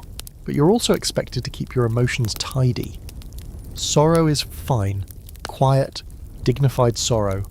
But question, outbursts, screaming into your pillow because you miss him so badly your chest hurts, not acceptable. Let's pause for your quirky fact. Mourning clothes for children existed too. Little girls were dressed in black frocks with lace trim. Boys wore black armbands or cravats. Entire industries popped up to support grieving families. Mourning jewellery, mourning stationery, mourning dolls. Yes, there were dolls dressed in funeral garb, sometimes placed in coffins alongside the deceased child. And here's the scholarly debate. Was this obsession with death a sign of emotional repression, or the opposite? Some historians argue that post-mortem photography and ritual mourning were ways for Victorians to maintain emotional connections in a world where death was constant and unpredictable.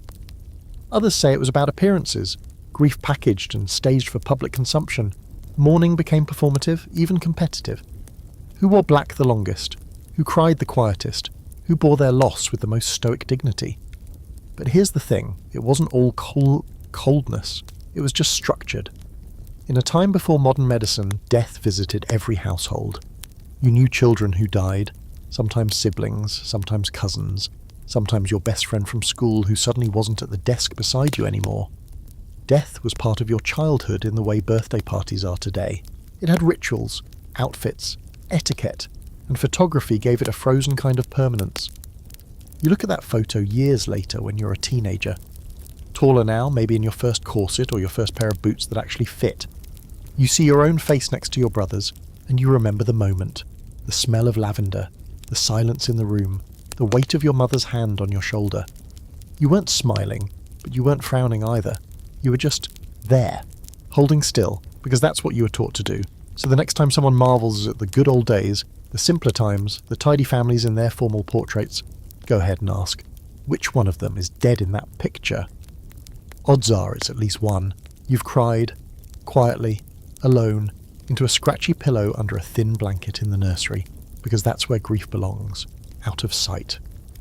But now it's time to get back to your duties, your lessons, your stiff-backed posture. Time to push the death of your sibling into the same mental drawer as don't fidget at dinner, and never ask why. Because in the grand symphony of Victorian life, emotions are not instruments. You don't play them, you mute them, especially if you're a boy.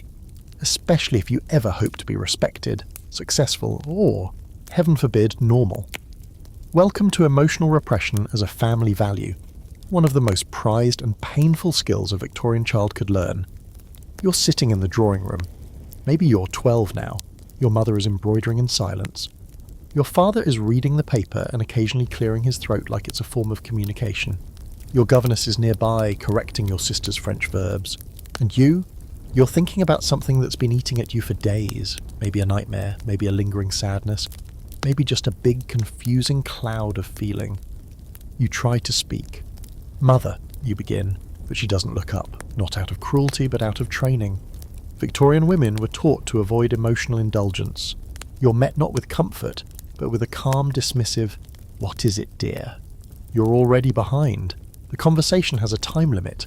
You have 7 seconds to explain your feelings in a way that's tidy, brief, and not too intense. And the words get stuck, because no one's ever modelled how to say I'm scared, or I miss him, or I feel like I might cry forever and never stop. So you swallow it, like everything else.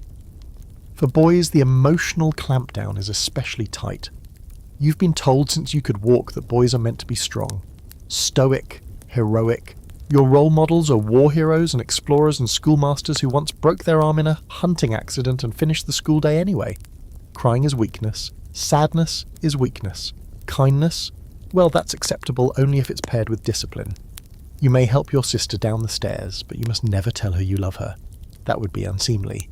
And if you're a girl, the expectations are just as rigid, just dressed in lace. You're allowed to cry but prettily, quietly, in your room for a short amount of time. Then you compose yourself, you practice your handwriting, you smile at visitors. No one wants a weepy girl with opinions and a tendency toward melancholy.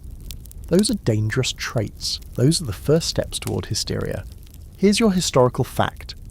Hysteria was a medical diagnosis commonly given to women and girls in the 19th century for exhibiting emotional behaviours deemed inappropriate.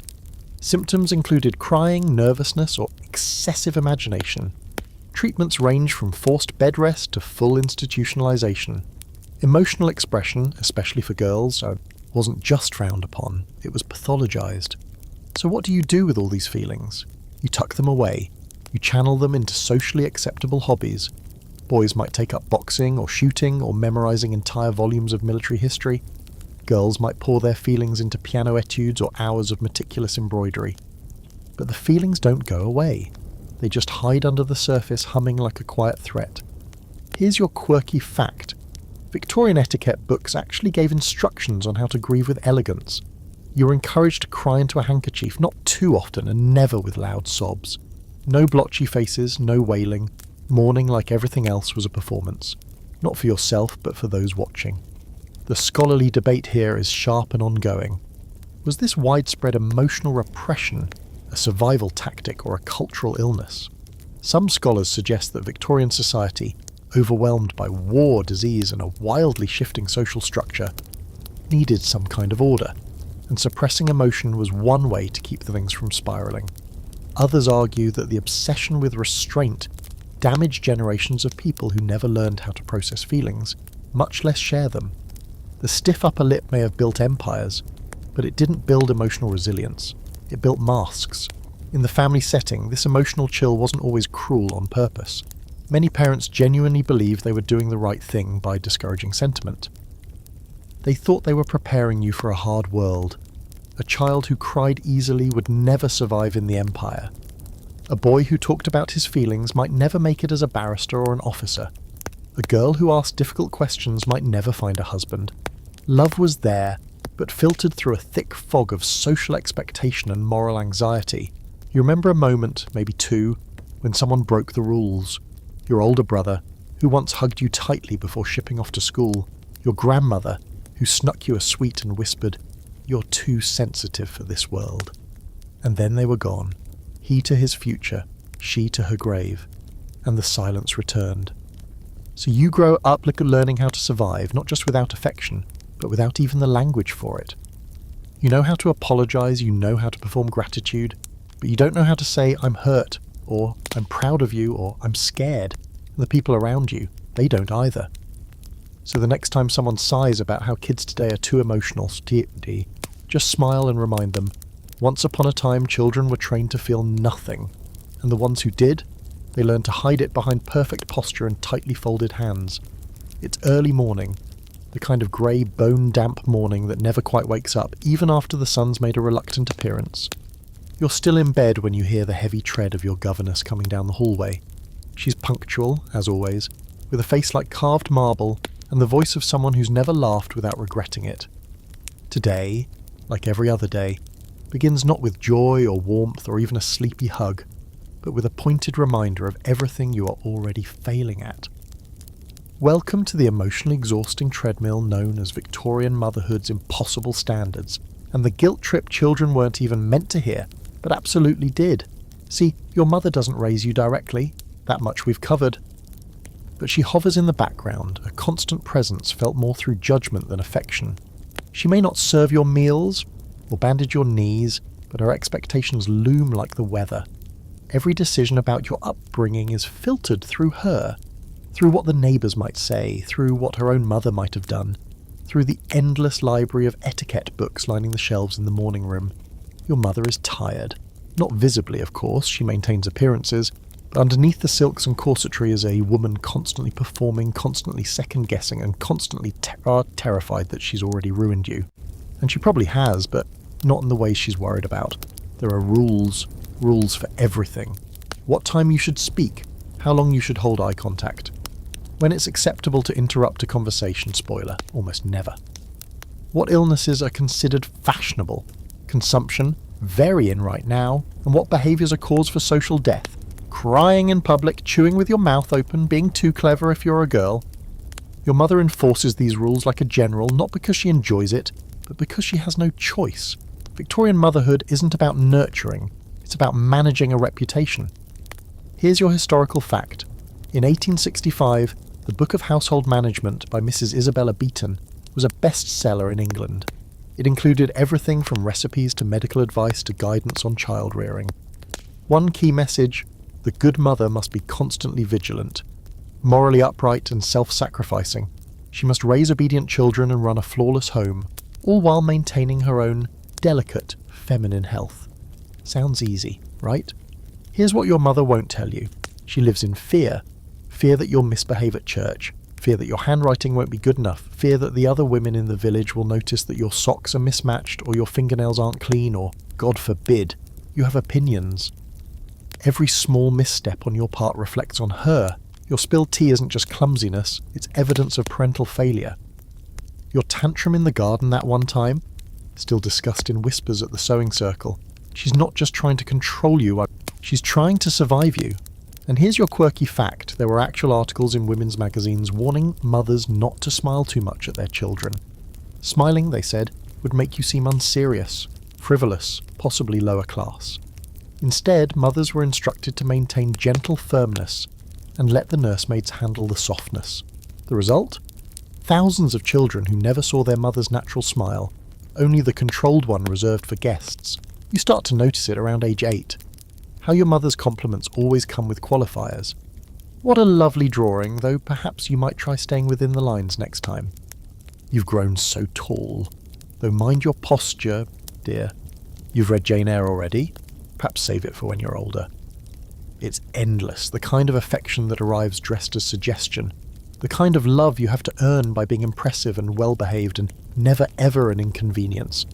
The standards apply to her too, of course.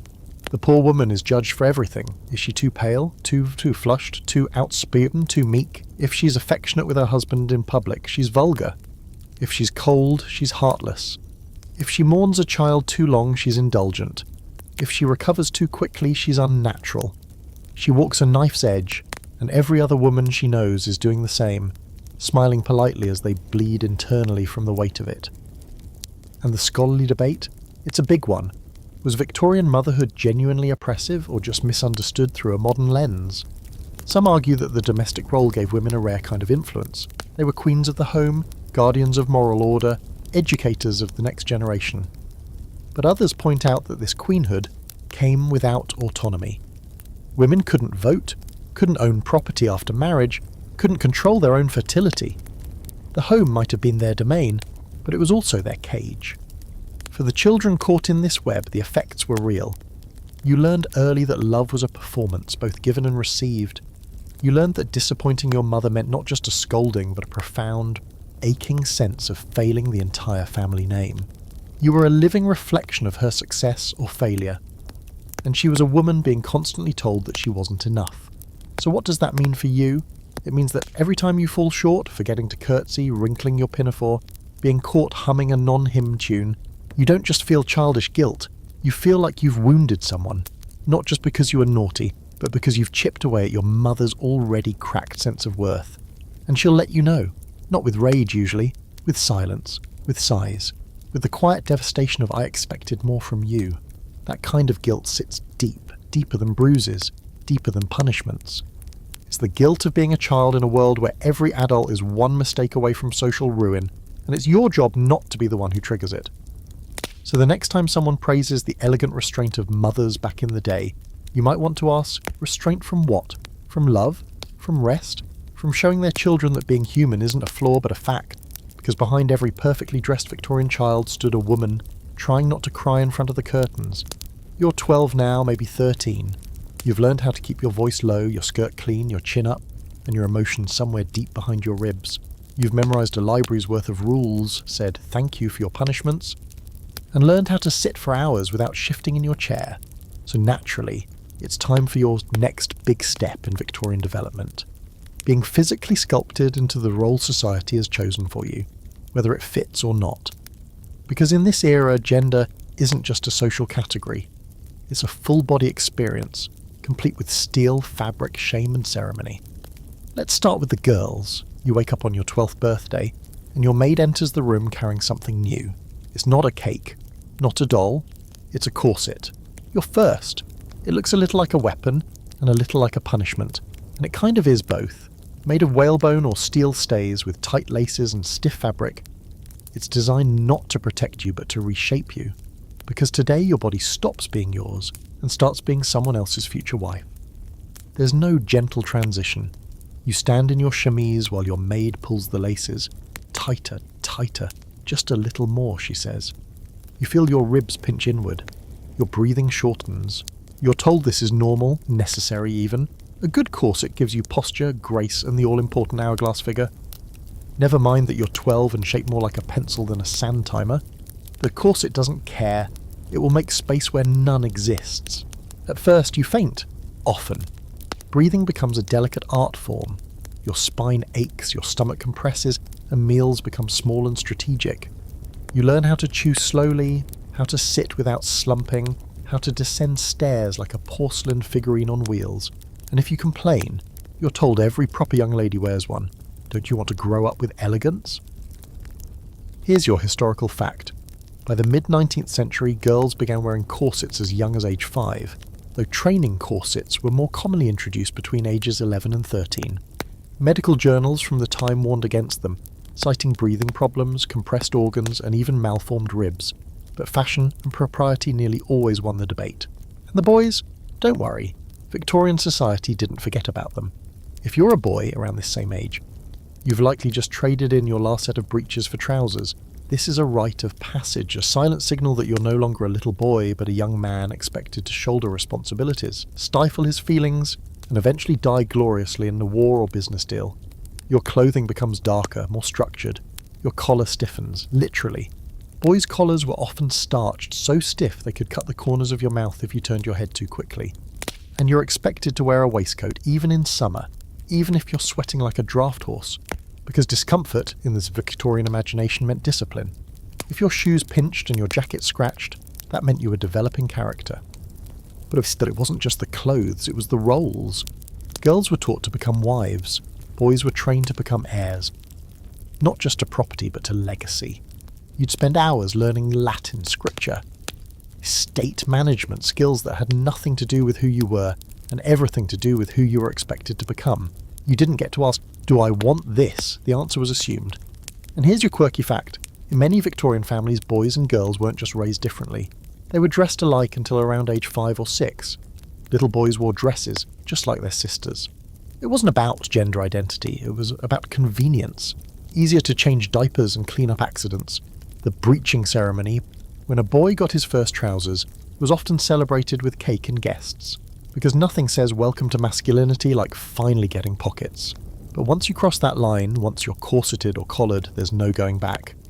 Your body now belongs to your gender role. You don't wear what's comfortable, you wear what's expected. Girls are draped in layers, petticoats, crinolines, stockings, gloves, each piece more restrictive than the last. Boys are swaddled in wool and shame, and told to take it like a man, even if they don't yet understand what it is. And what happens if you don't fit the mould? Well, that's not really allowed. Tomboyish girls might be soldiered, gently at first, then more severely. They're told they're embarrassing their families.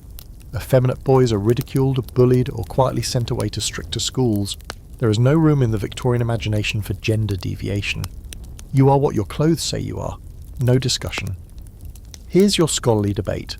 Were these extreme gender expectations consciously oppressive, or simply absorbed cultural scripts?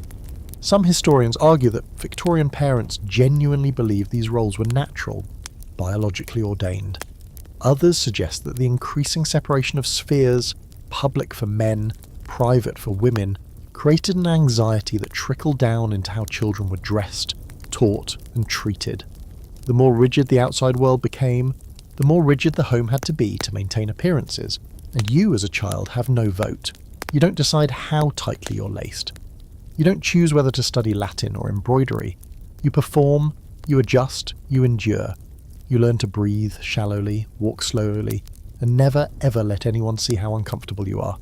You become your costume, and eventually it stops feeling like a costume at all. So the next time someone gushes about how elegant children look back then, you might want to tell them about the girl who collapsed during her piano recital, Kias as her corset was cinched too tight, and the boy who never learned to cry without hiding in the coal shed. You're standing beside your bed, candlelight flickering on the nursery wallpaper, casting long, trembling shadows that look a little too much like figures. It's bedtime. You should be comforted. Instead, you're bracing yourself for the end-of-day ritual that has less to do with lullabies and more to do with the eternal fate of your immortal soul. Because in the Victorian world, night doesn't come with teddy bears and bedtime stories. It comes with religious terror, whispered over your pillow in hymns, Bible verses, and the occasional threat of eternal damnation. Sleep tight. Your governess stands at the edge of the bed, holding a small, well-worn prayer book. Her voice is soft, but not soothing. It's urgent, like the devil might be right outside the window, waiting to snatch your cell if you miss a line. You fold your hands. You close your eyes. You try not to yawn. You've been taught that God sees all, even that. The prayer begins. Now I lay me down to sleep. I pray the Lord my soul to keep. You know the rest. And you also know what comes next, the line that makes your stomach flip every single night. If I should die before I wake. Let's pause there. You're 9 years old, you're already terrified of the dark. You've heard rats in the walls, and someone said the housemaid saw a ghost in the parlour last week. And now, just before you close your eyes, you're reminded casually, routinely, that you might not wake up, and that if you don't, your soul had better be in good standing, or it's off to the fires of eternal punishment. That's not metaphor, that's your bedtime routine. Here's your historical fact. Victorian England, steeped in Christian revivalism and moral reform movements, saw an explosion in religious literature aimed at children. From Sunday school tracts to improving storybooks, the goal was to instill piety early and permanently. Death was a constant presence in these stories, usually of children who died young but pure, and whose final words were meant to be uplifting moral examples. Spoiler alert, they're usually things like, "Tell Papa I forgive him," or "I see the angels." And of course, heaven is the reward, but it's always a conditional one. You have to be good every single day, not just obedient, but morally upright, kind, pure, humble, charitable, and quiet. Always quiet. Hell, on the other hand, very much on the Bible. You've been told about it. The flames, the torment, the bottomless pit. It's not just fire and brimstone, it's separation from God, which in the Victorian imagination is somehow even worse.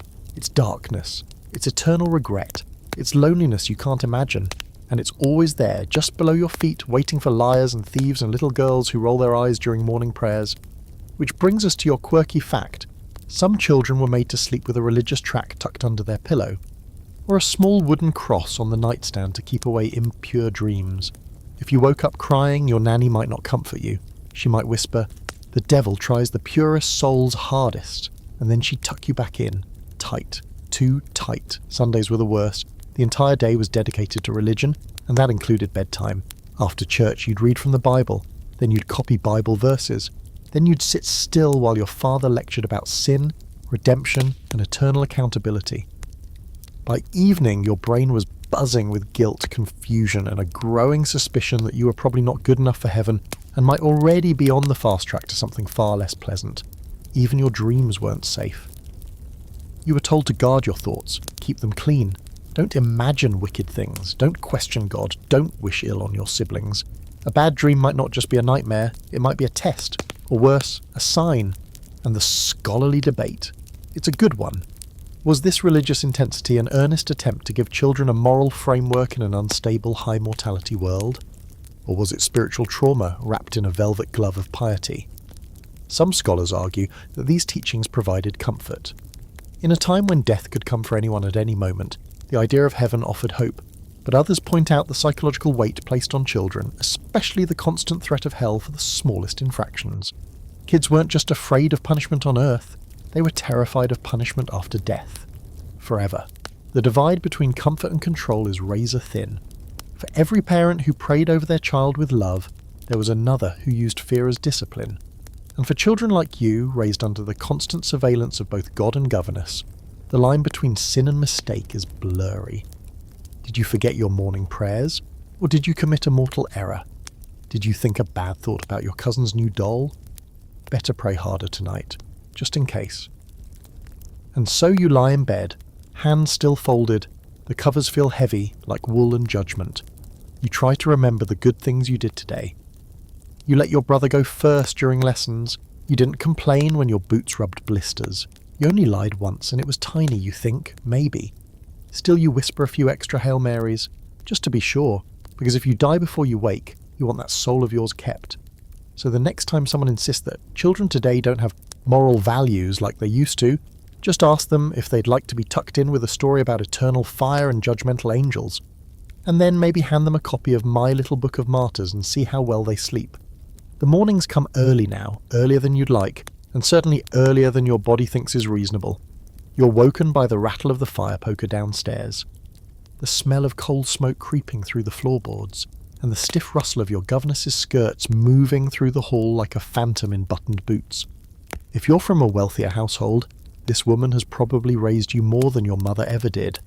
She's taught you how to read, how to sit, how to curtsy, how to conjugate French verbs, all while somehow never quite loving you. Because love? That's not part of her job description. Welcome to the world of the Victorian governess, part surrogate mother, part underpaid live-in ghost, and the one woman who can shape your future while completely ruining your childhood. She's in the schoolroom before you, as always.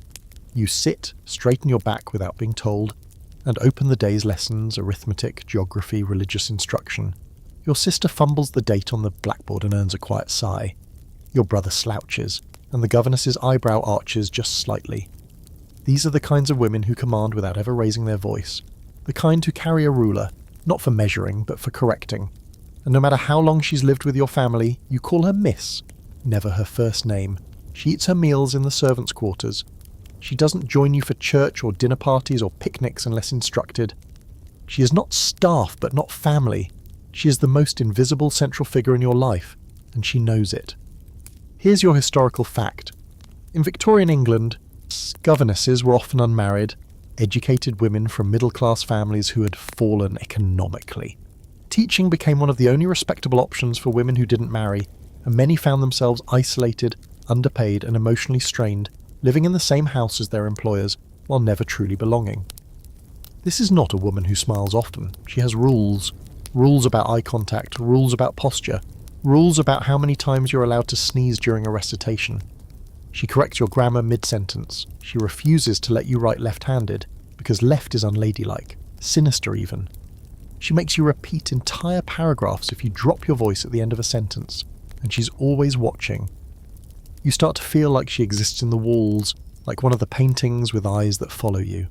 She reads to you from improving literature, stories where naughty children die, or get sent away, or repent tearfully on their deathbeds. Your friend tells you her governess reads Jane Eyre and you're jealous, not because it's romantic, but because it's about a governess who gets out. Yours, on the other hand, doesn't read fiction. Fiction is mental candy. You're allowed 2 poems a week, and only if your arithmetic is correct.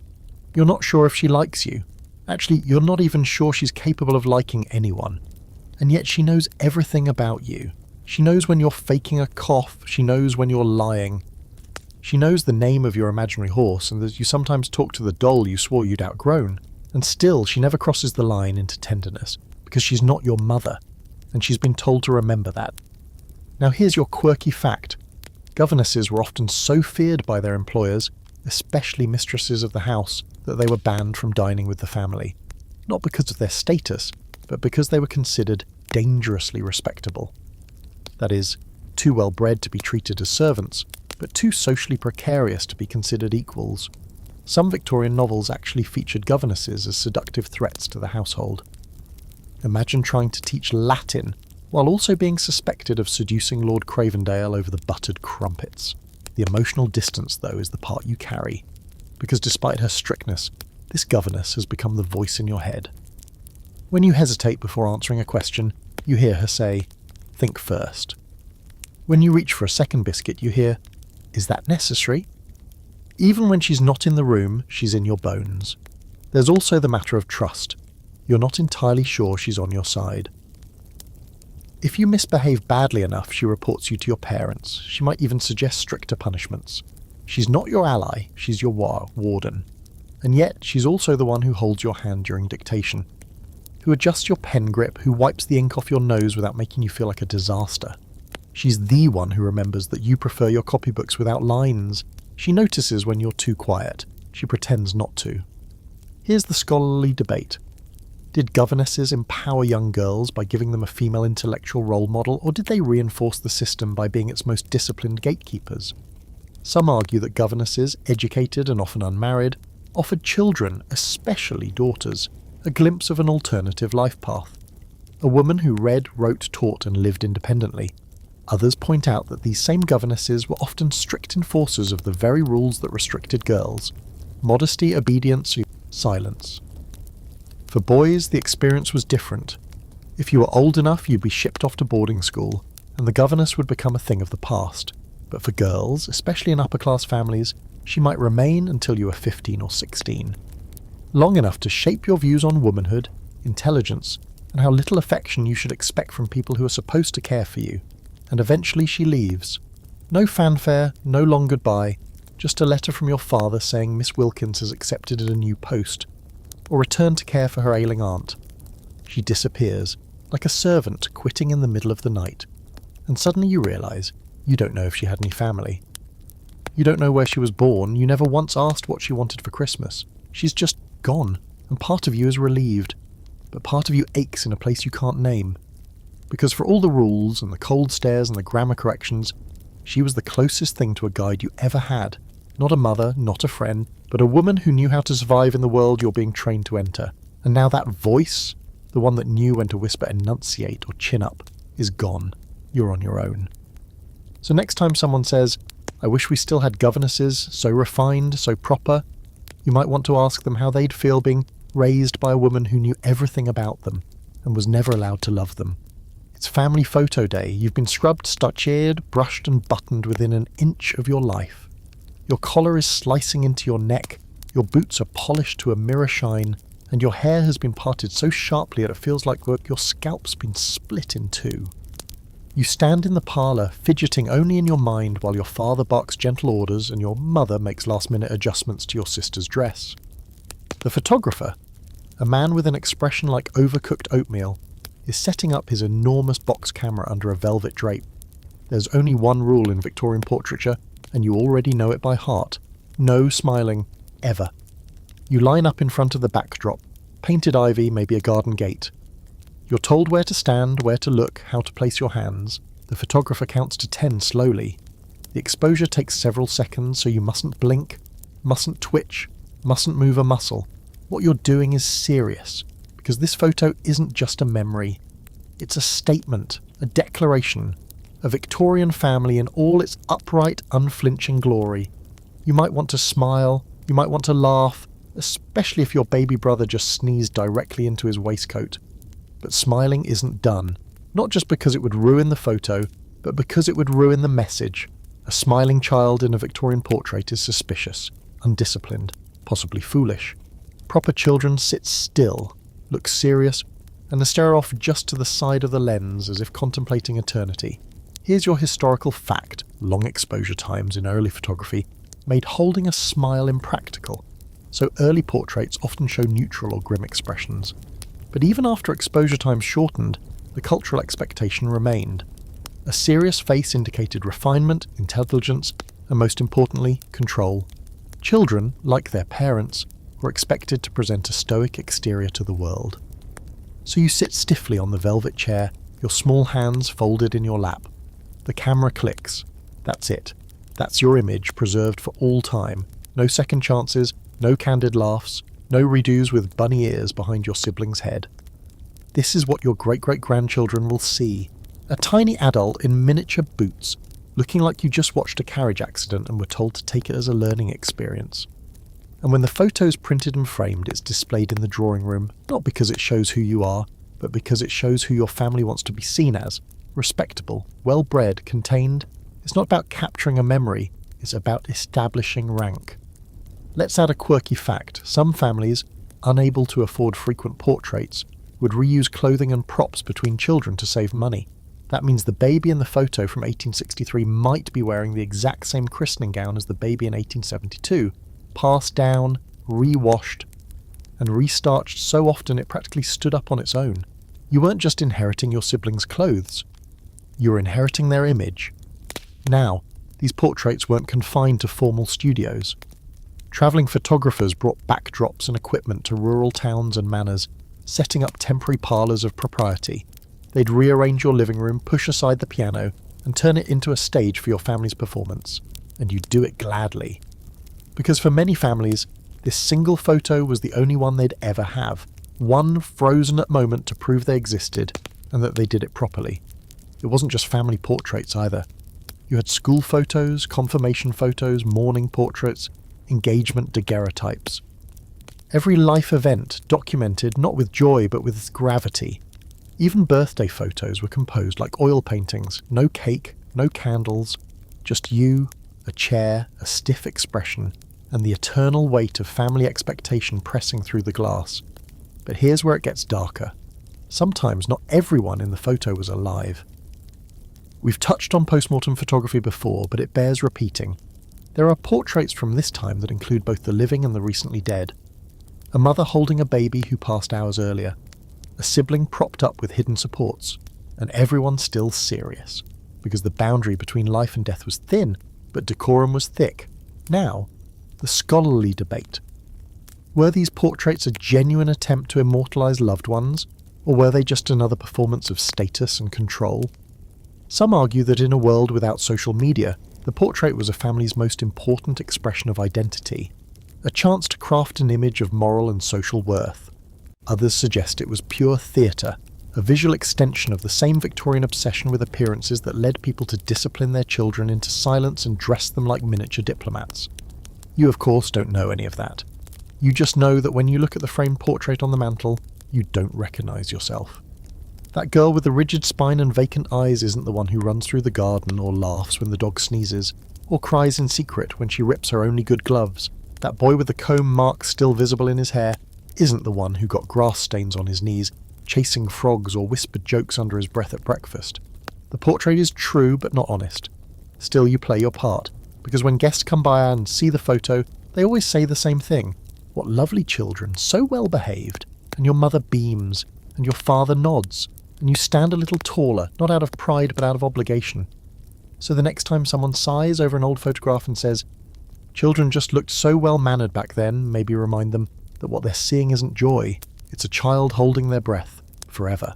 It doesn't matter how kind you are, how clever, how quiet, or even how well you sit for your family portrait. The truth of Victorian childhood, the part no one bothers to explain to you until it's already carved into your future, is that you were born into a destiny that was pre-decided the moment you drew your first breath. Not by your talents or your dreams, but by your social class, your surname, your address, the silverware in your cabinet, or lack of one. These things shape your path more than any prayer or proper penmanship ever will. Let's say you're lucky, or rather, fortuitously placed, born into the comfortable world of the middle or upper classes. Your house has a drawing room and a separate nursery. You have a governess or a tutor. Your meals arrive on time, served on porcelain, not tin.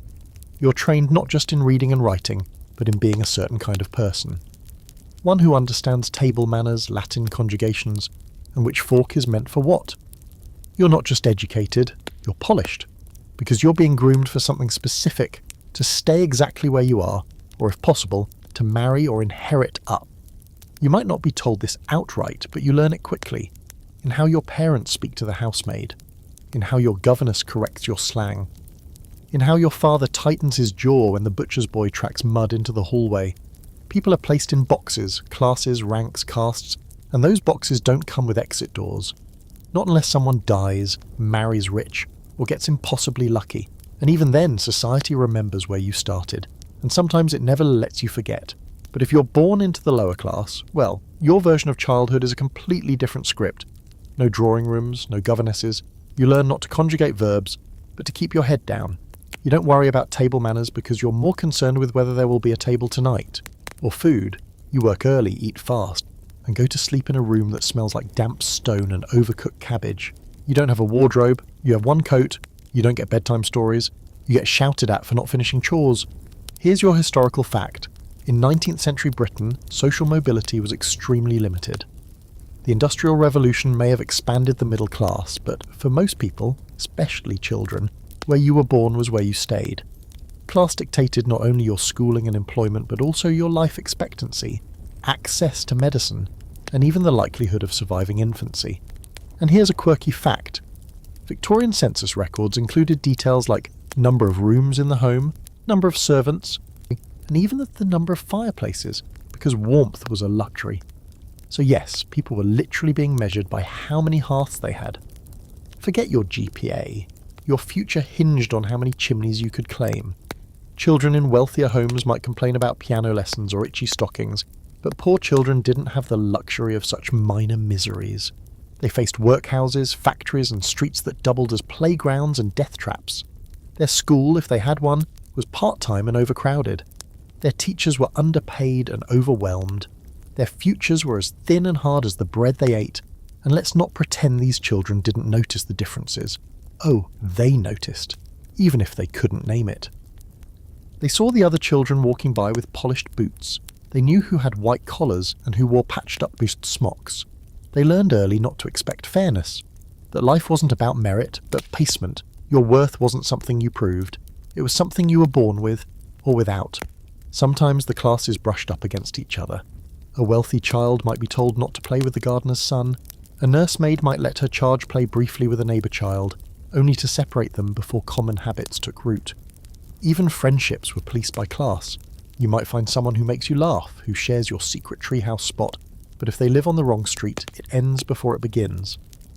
And then there's the language. So much of Victorian childhood was wrapped in euphemism. The upper class didn't beat their children, they disciplined them. Poor children didn't starve, they were undernourished. A wealthy child's illness was a delicate constitution, while a poor child with the same symptoms was sickly. Even suffering was dressed up in nicer clothes if you were rich. Here's the scholarly debate. Did the rigid class structure of Victorian Britain serve to maintain order in a rapidly industrialising world? Or did it actively crush human potential from the cradle onward? Some historians argue that class hierarchy brought a sense of stability and identity, and that people understood their roles in a clearly structured society. Others point out that it was a system of inherited inequality so baked into the culture that children grew up believing they deserved their limitations, or their privileges, by divine right. What does that mean for you, the child? It means that your life is largely out of your hands. If you're poor, you grow up quickly, emotionally, physically, even legally. If you're rich, you're taught to grow up slowly but appear older. Either way, you're not really allowed to be a child, not in the way we think of childhood today. You're a product of your class, shaped by its expectations and confined by its ceiling. Even your dreams are curated to fit your station. A poor child might dream of shoes that fit. A rich child might dream of a bigger estate. But both children are learning the same lesson. Life is not fair. It's ranked. It's labelled. And if you step outside your rank, the world will notice and correct you. So next time someone gazes wistfully at a painting of a Victorian child feeding swans beside a lake, remind them there was another child just out of frame, shoveling coal, eyes down, lungs burning, never allowed near the water. You're sitting in the drawing room again, shoes polished, knees together, spine like a coat hook, when someone says something that will stick with you for years. They lean over, ruffle your hair without actually disturbing it, and say, "What a delightful little gentleman," or maybe, "Such a pretty little wife she'll make someday." You smile, because you're supposed to, but in the quiet corner of your mind, you're wondering why no one asked what you want to be. Because in the Victorian world, children aren't people. Not really. They're not fully formed humans with dreams and complexities. No, they are one of three things: a pet, a plaything, or an heir. Let's start with the first, the pet. This is most common for very young children, especially in upper-class families. You're dressed in absurdly impractical clothing, ruffles, ribbons, hats the size of frying pans. You're paraded round like a well-groomed spaniel, introduced to guests during tea so they can marvel at how cute you are. You're not expected to say anything clever. In fact, silence is preferred. You curtsy or bow, smile on cue, and then vanish again to the nursery, leaving behind the faint scent of lavender soap and parental ambition. You're cooed over, posed for portraits, given little lace-trimmed gloves and shoes so delicate you can't actually walk in them. It's not affection, it's aesthetic admiration. You're an ornament, the family cherub. Your presence is meant to signify prosperity and good breeding. Like a marble bust or a prize-winning rose garden, people adore you in the way they adore fine china, beautiful, delicate, and best when seen, not heard, and definitely not heard disagreeing with anyone.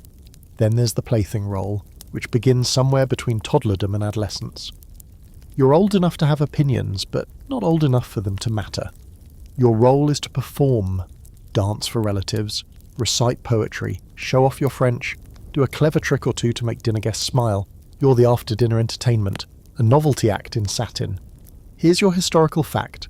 In many Victorian homes, particularly among the upper classes, children were introduced to guests in structured presentations, brief appearances where they were expected to display their progress, manners and charm. These moments weren't just for fun, they were assessments, social report cards wrapped in lace, and the play doesn't stop there. You're also a literal plaything for the adults in your life. Your time is scheduled like a puppet's dance card.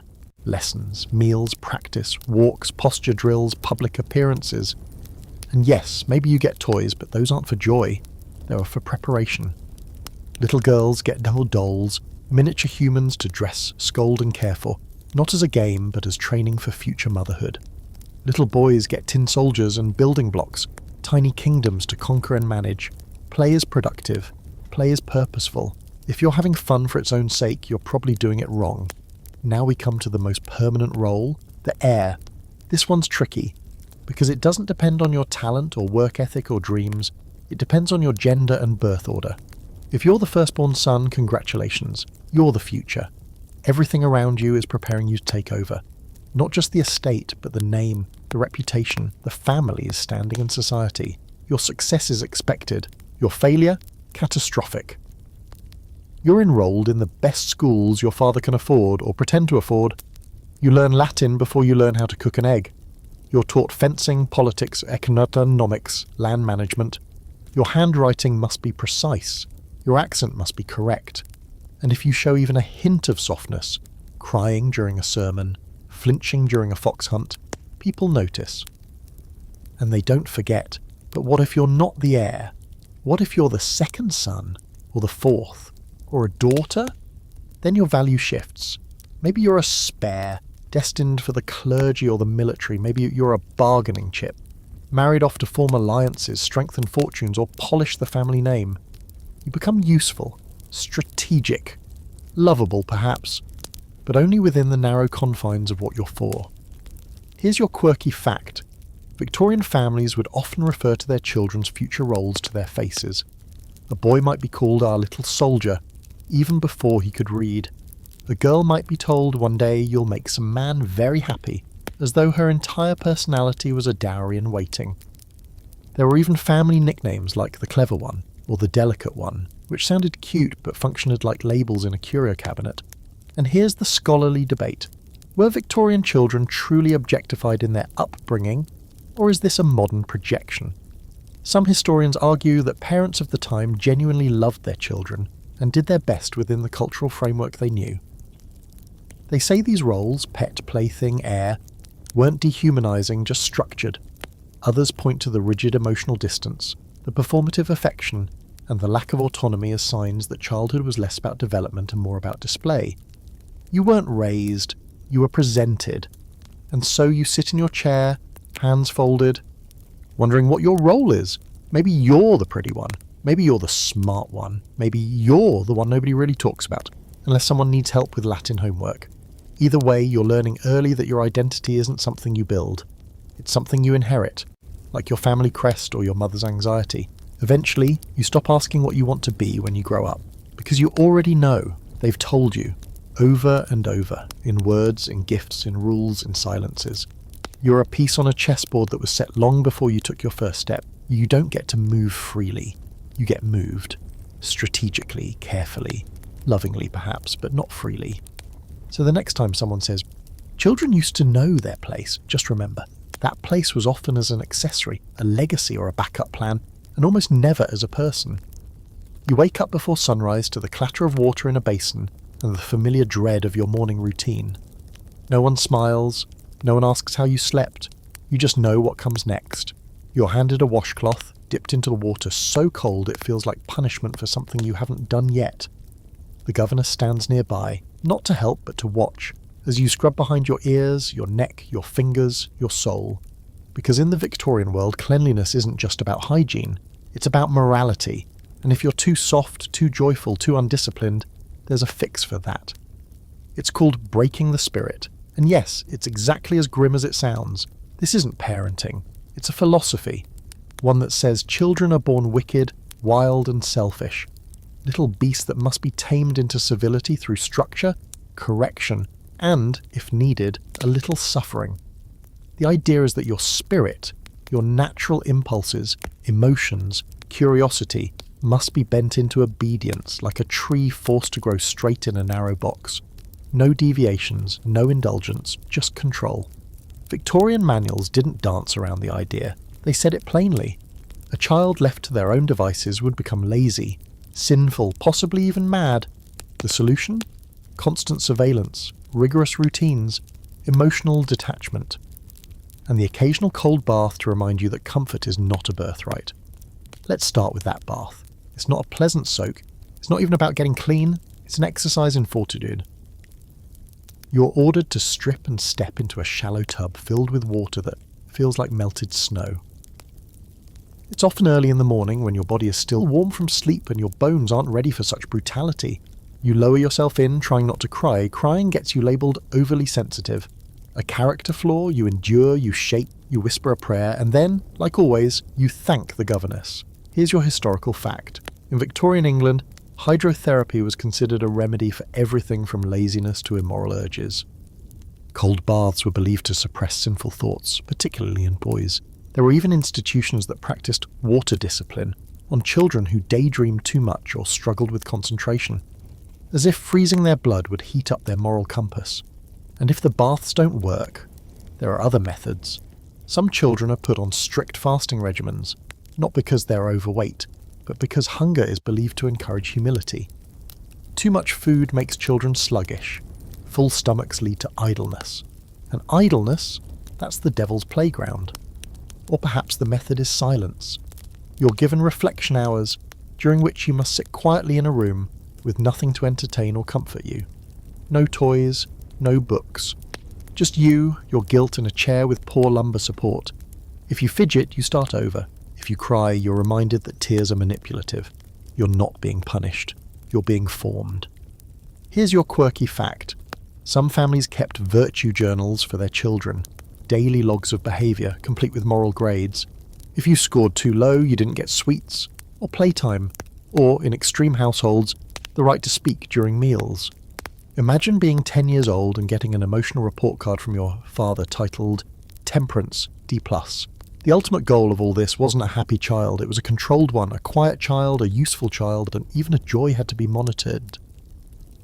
Laugh too loudly, that's unruly, huh? Get too excited about a birthday gift, that's pride. Pride is dangerous, excitement is childish. The right kind of child smiles with restraint, thanks you modestly, and never shows too much of anything. Emotion is risk. So how do parents and governesses justify it? With science, of course. Or what passed for science? Some medical authorities believe that overstimulation, too much play, too much affection, too much sugar, too much anything would damage a child's nervous system. Children had to be tempered like swords, made strong by limitation and hardship. This belief bled into everything: education, health, social etiquette. To raise a child properly was to pare them down, not build them up. And here's the scholarly debate. Was breaking the spirit a necessary cultural response to the chaos of industrialization, or was it thinly veiled cruelty? Some historians suggest that as Victorian society rapidly modernised, adults became obsessed with order and predictability. Children, with their unpredictability and messiness, had to be made into miniature adults, manageable, structured, reliable. Others argue that this wasn't parenting at all. It was emotional neglect with a sanctimonious wrapper, discipline dressed as virtue. You don't have the luxury of analysing it, though. You're too busy trying to stay upright in a life where mistakes are moral failures and softness is something to be burned out of you. You learn to self-correct before you're corrected. You learn to apologise before anyone accuses you. You learn that the best child is the invisible one, the one who doesn't need anything, not even love, if it comes at too high a cost. And yes, some parents truly thought they were doing the right thing, that this would prepare you for a harsh world, that by breaking your will now you'd be strong enough to survive later. But what it really did was build a generation of children who were terrified of desire, who couldn't name their own feelings, who grew up convinced that the best parts of themselves were flaws to be scrubbed out with cold water and quiet disappointment. So the next time someone tells you a little tough love never hurt anyone, feel free to ask whether their childhood included freezing baths, weekly shame reports, and the unshakable belief that happiness was something you had to earn, with silence. You're finally given an hour to yourself, free time as they call it, though it still feels suspiciously like a test. You sit in the nursery, hands twitching slightly, because unstructured time isn't something you're used to. There's a neat row of objects before you. A doll with glass eyes that seem to judge, a hand-painted set of alphabet blocks you're too old for, and a cloth-bound book you've already read 3 times. You glance toward the toy shelf hoping for something new, something fun, something playful. But here's the thing, Victorian toys weren't about fun, they were about function. And if you happen to enjoy them, well, that was purely accidental. Let's begin with the hierarchy of play. If you're a boy, you're considered lucky. You might have a toy train, a set of lead soldiers, maybe a spinning top or a leather football, but only if someone in the family is really progressive. Your toys are meant to reflect the world you'll one day inherit. Mechanical, military, logical, industrial. You're encouraged to build things, command things, create order. Your blocks don't just stack, they form imaginary cities, supply lines, battalions. Your father watches approvingly as you line up your soldiers. Good discipline, he murmurs. Your governess reminds you that the train teaches principles of engineering. No one's worried about whether you're smiling, only that you're being shaped into something useful. Now, if you're a girl, your selection is narrower. You get dolls, not the soft, cuddly kind. These are ceramic-faced, immaculately dressed, with unblinking expressions that suggest they've already judged you and found you lacking. You're expected to brush their hair, change their gowns, and occasionally pretend they're sick so you can practice caretaking. There's a miniature pram, a miniature tea set, a miniature wardrobe, all of it designed to prepare you for the real thing. Your play isn't for imagination, it's rehearsal. You're not daydreaming, you're practicing motherhood and domestic management. And if you stray from the script, if your doll becomes an explorer, or your tea party turns into a mutiny, don't be surprised when you're gently corrected, or not so gently. Here's your historical fact. In Victorian England, toy manufacturers explicitly marketed products along gender lines. Girls' toys were rooted in domesticity, nursing kits, cleaning sets, even mini ironing boards. Boys were given telescopes, chemistry sets, and toy rifles. The prevailing belief was that play should reinforce societal roles, not question them. Even something as simple as a rocking horse carried social meaning. For boys, it represented control, courage, and preparation for future cavalry service. For girls, it was decorative at best, possibly unladylike at worst. A girl who played too rough risked being labelled unrefined, and in the Victorian world, that label could follow you all the way to spinsterhood. Here's a quirky fact. There was a brief period in the mid-1800s when talking dolls were introduced. Mechanical contraptions that could repeat pre-recorded phrases. They were considered cutting-edge but often terrified children because the voices were tinny and distorted. So yes, you might have had a toy that sounded like a haunted governess trapped inside a ceramic head. Telling you to say your prayers, toys weren't just categorised by gender, they were also sorted by class. If you were wealthy, your toys were elaborate, imported, handcrafted. If you were poor, your toys were improvised. A ball made of rags, a doll carved from a clothespin, a hoop from a broken barrel ring. In the workhouses, children might have no toys at all. Their play consisted of tasks assigned under the guise of keeping them busy. Middle-class children existed somewhere in between, given just enough toys to teach them their place, but never enough to make them forget it. Then there was the concept of moral toys. Yes, that's a thing.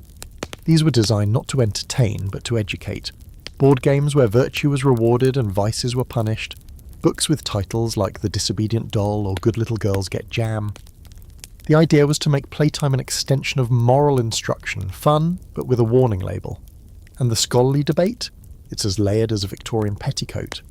Some argue that toys of the era were simply reflections of cultural norms, tools that helped children internalise adult values. Others see it differently. They argue that the toy industry played a major role in shaping those values to begin with. That children weren't just taught who to be, they were sold it, one tea set and lead soldier at a time. And here you are, in the nursery, being sheared. You hold your doll, unsure if she's your friend or your training dummy. You watch your brother make cannon noises with his toy soldiers and feel a twinge of envy, though you'd never say so aloud. You line up your alphabet blocks, then feel silly. Aren't you too old for this? But there's nothing else to do. You could try drawing, but nurse says it makes a mess. You could try reading, but you've been told to rest your eyes. You could try making up a story, but no one likes it when your imagination wanders off script. So instead, you practice.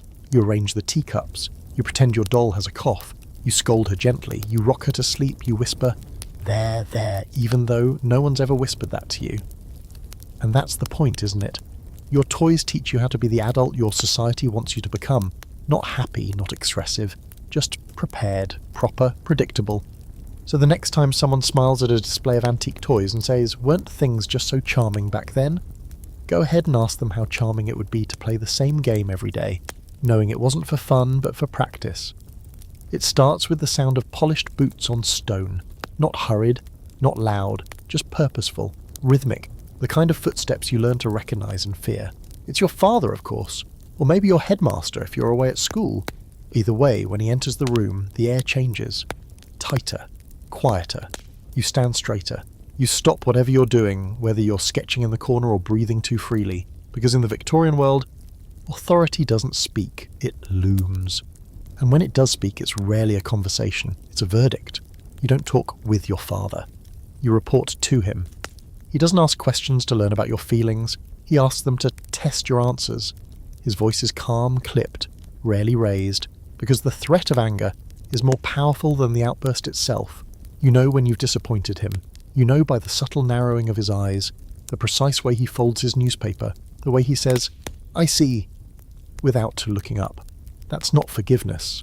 That's judgment in a three-piece suit. And your mother? She's no gentle balm either.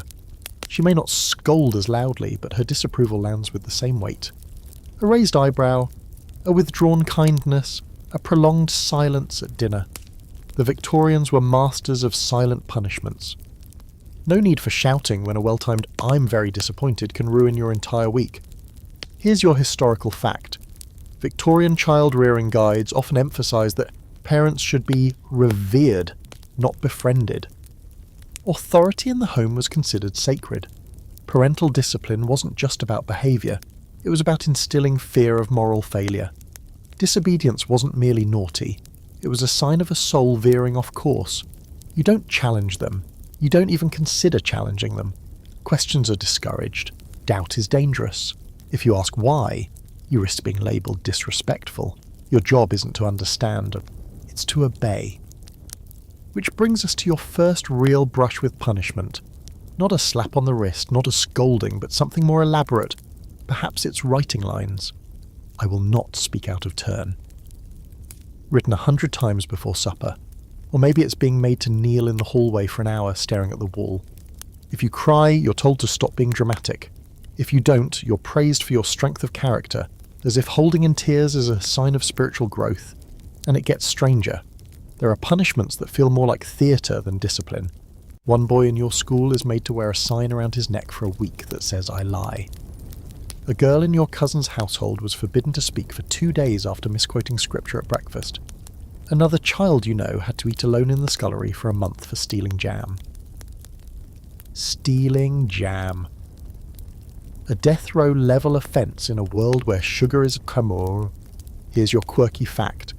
Some Victorian schools use something called a dunce cap, a tall, pointed hat worn by children who made mistakes or spoke out of turn. They were made to stand in corners, on stools, or even at the front of the classroom. The cap was supposed to shame the pride out of them. It worked, mostly by replacing pride with a lifetime of social anxiety. And what about the cane? Ah yes, the beloved cane, or ruler, or slipper, or birch rod. Corporal punishment wasn't just allowed, it was expected. A child who hadn't been struck for wrongdoing was assumed to be spoiled. And not all beatings were equal. Some were symbolic, meant to scare more than hurt. Others? Very real. Welts, bruises, bleeding knuckles. And in many cases, this discipline wasn't hidden, it was public, a lesson for all. The scholarly debate? It's a big one. Was this harsh discipline a necessary part of building resilient, morally upright adults? Or was it simply the cultural packaging of abuse? Some defenders of the Victorian model argue that children were tougher then, that they understood discipline as love. But more recent historians, and let's be honest, anyone with a working nervous system, have pointed out that fear is not respect, and trauma isn't a rite of passage. But here's the twisted part. Sometimes the punishment comes without anger. Your father might beat you without raising his voice. Your governess might lock you in the coat closet with a lantern and a book of psalms for reflection, not revenge. The calmness makes it worse. There's no outburst to explain away, no heat to interpret as passion, just cold, practiced correction, the kind of punishment that feels more like a ritual than a response. You stop wondering what you did wrong and start wondering who you are. And then, sometimes, just to keep you guessing, it stops. You're forgiven, without fanfare, without conversation. One day you're being ignored for forgetting a Latin declension. The next, your mother is offering you toast like nothing happened. The whiplash is dizzying. You learn not to trust the quiet. It doesn't mean peace, it means you're between offences. You internalise it. The rules, the fear, the performance. You start correcting yourself before others can. You notice when your own posture slips. You wince when you forget to say please to the maid, even though she's the only one who's ever actually smiled at you like she meant it. Eventually, you grow into someone who disciplines themselves constantly. Not with a cane or a dunce cap, but with guilt, with self-doubt. Port. With a loop of internal narration that says, don't embarrass the family, don't make trouble, don't be too loud, don't be too proud, don't ever think that being loved means you're safe. So when someone says, children today need more discipline, maybe hand them a dunce cap, a copy of Proverbs, and a cold hallway floor, and ask them how long they'd last under the gaze of someone who calls punishment character building and forgiveness earned. There's a new sound in the house tonight, one you've never heard before, or at least not like this. It's quiet, delicate, but unmistakable. A cough, high-pitched, hollow. You freeze, half in your nightdress, as it echoes from the nursery next door. It doesn't stop, in fact, it keeps returning. Short bursts like a little bell announcing something no one wants to hear. You already know what it means. Someone is ill. And in the Victorian world, illness doesn't just mean sniffles and soup. It means fear, whispers, and possibly a black ribbon on the door. You sneak into the hallway. The nursemaid is already there, walking quickly with a basin and a cloth. She doesn't see you, or maybe she pretends not to. Either way, you learn what's going on the old-fashioned way, by eavesdropping. You press your ear against the wood, your breath held tight in your chest. One of your siblings is sick. No one says the word aloud, but you feel it sitting in the space between everyone's sentences. Consumption. Or maybe scarlet fever, or, God help you, diphtheria. It's always something. Disease is everywhere, in the air and the water and the very walls. The city is full of smoke, waste, and the kind of damp that sinks into the bones. Even in the countryside, you're not safe. Rural doesn't mean clean, it just means quieter funerals. Here's your historical fact. In Victorian Britain, childhood mortality was heartbreakingly common. In some urban areas, nearly 1 in 3 children didn't survive past age 5. Epidemics of measles, diphtheria, whooping cough, typhus and tuberculosis swept through homes like clockwork. Hospitals existed, yes, but most children died at home, surrounded not by doctors, but by prayer books and damp linens. You know what comes next. The room is sealed off. The sick child, maybe it's your brother, is quarantined. No one says that word either, but the door stays shut for days. Your mother doesn't visit, not directly. She sends messages, flowers, occasionally peeks through the crack in the door like she's staring into another world. The nursemaid never leaves. You can smell the vinegar-soaked cloths in the hallway, meant to purify the air. You're told not to worry, but you do. You always do. Your governess tells you to say your prayers. She tells you to focus on your reading. God has a plan, she says. You want to ask what kind of plan involves a 6-year-old coughing until his lungs rattle, but you already know better. Questions like that are how you end up spending 2 hours in the cold chair near the fireplace, reflecting on your doubtful heart. And while all of this happens, you're expected to keep your routine. Lessons continue, meals are served, you attend church and sing hymns with your gloves on like nothing's wrong. Victorian society runs on emotional stoicism. No breaking down and no public grief. The family is a machine, and if one cog is damaged, the rest must keep turning. Here's your quirky fact. Some wealthy Victorian families kept a sick room journal, a handwritten account of every symptom, a spoonful of broth and prayer offered during a child's illness. These were passed down like heirlooms, as if recounting the suffering preserved the child's presence. Sometimes the journals continued even after the child died, documenting imaginary conversations with them as part of the mourning process. Victorian grief had etiquette, and if the worst happens, if your brother dies, the world doesn't stop for that either. The black crepe is hung on the door, the mirrors are covered, the clocks are stopped at the time of death. You're dressed in mourning clothes, deep grey or black, depending on how closely you're related. You may be told not to speak his name for a while, or ever, but what's harder than the rituals is the after. The quiet after. The room that no one enters anymore. The toys that remain exactly where he left them. The chair no one moves from the corner, and the shift in your parents. Your father's silence grows longer. Your mother's eyes go glassy. She becomes even more formal with you, as if loving you too much might jinx you. There's no therapy, no check-ins, no grief counsellors. You're told to be brave, to trust God, to be grateful it wasn't you, and you are, but you're also something else. You're scared. Because now you know, not in theory, not in bedtime prayers, but in your body. You know that children die, that you could die, that even if you follow every rule and say every prayer, illness doesn't care. Here's the scholarly debate. Did Victorian families love their children less because of high mortality rates? Or did they love them more intensely because they never knew how long they'd have them? Some historians argue that parents distanced themselves emotionally to cope with the constant loss. Others believe that this made love more urgent, more desperate. The child was a candle in the wind, and every moment became a vigil.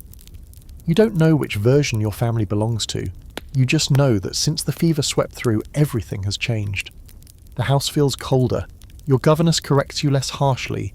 Your father actually touches your shoulder once in the hall, and your mother, once so rigid, begins placing a small silver cross under your pillow at night. For protection, she whispers, without meeting your eyes. You sleep curled toward the wall now, like your body wants to hide. You breathe shallowly, listening to your own heartbeat like it's a ticking clock. You wash your hands more often.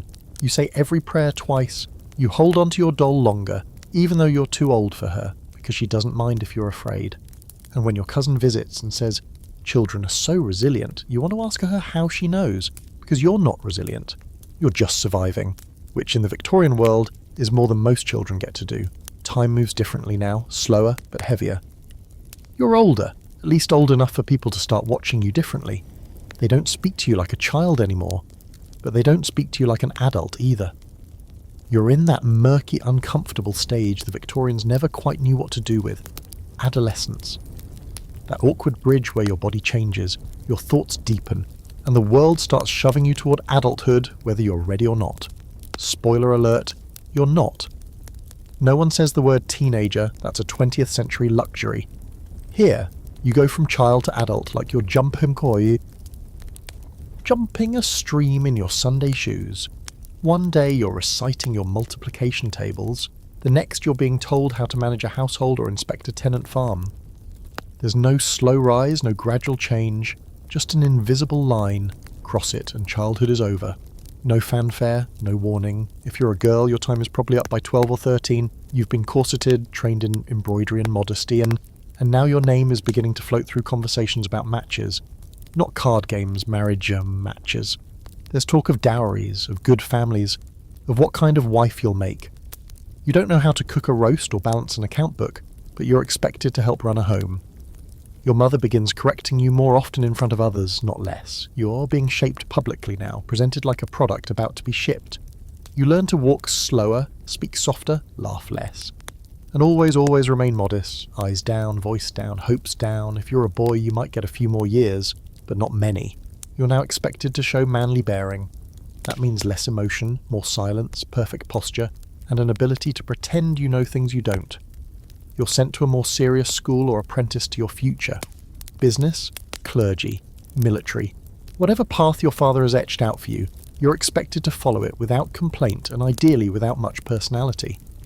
Here's your historical fact. The Victorian period had no formal category for adolescence. Puberty was acknowledged biologically, of course, but socially you were either a child or a functioning adult.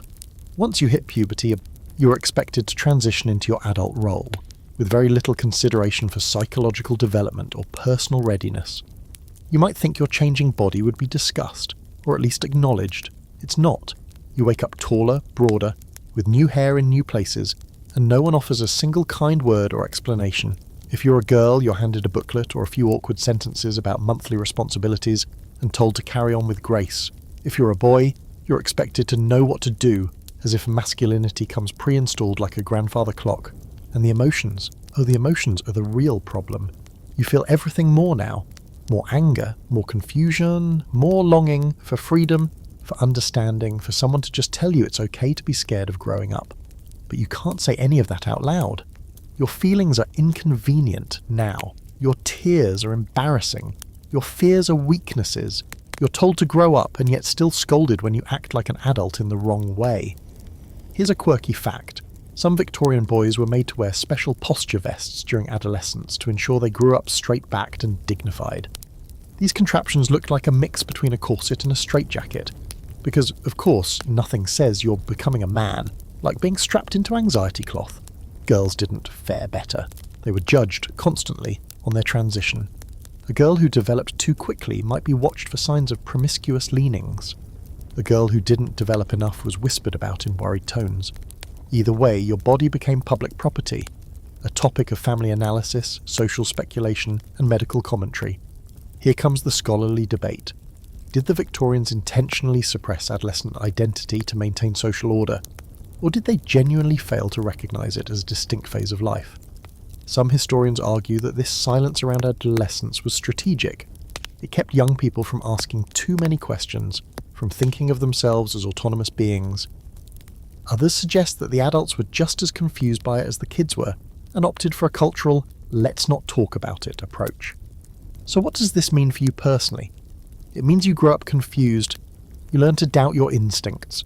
You're not allowed to explore your feelings, your identity, your aspirations, unless they neatly match your gender, class, and family's expectations. You might have dreams, maybe to paint or write, or become a naturalist, but unless those dreams align with your assigned path, they are quietly discouraged, or outright dismissed. You learn to edit yourself.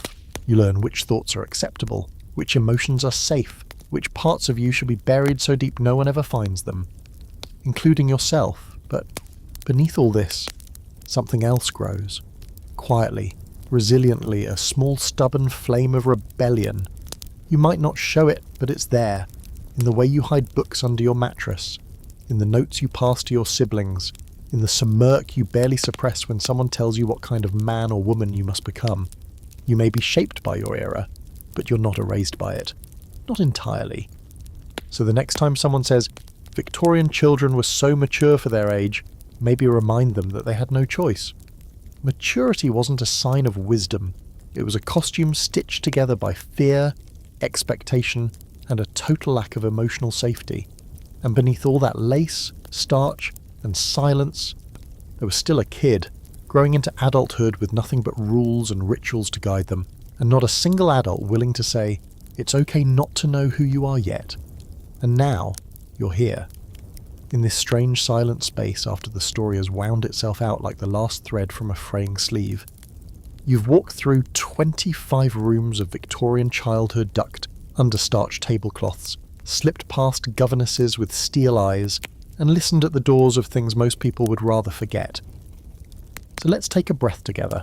A slow one. In through the nose, out through the century. Was it all terrible? No, not entirely. Some children were cherished.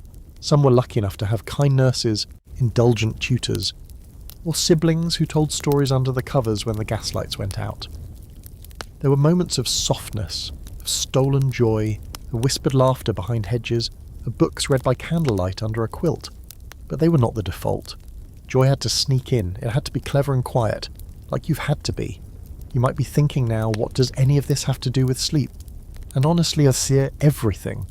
Because history isn't just dates and dusty portraits. It's lived memory. And sometimes to relax your mind enough to drift off, you have to walk through someone else's storm to make sense of the calm around you. You have to feel the chill of the past to appreciate the blanket you've got pulled up to your chin, the pillow under your head. The fact that no one is making you kneel in the hallway because you forgot to say thank you for the boiled turnips. The truth is, the Victorian world made children into strange, quiet things. Half performers, half prisoners, but not you. You, lying there now, eyes heavy, brain softening into that dreamy state between worlds.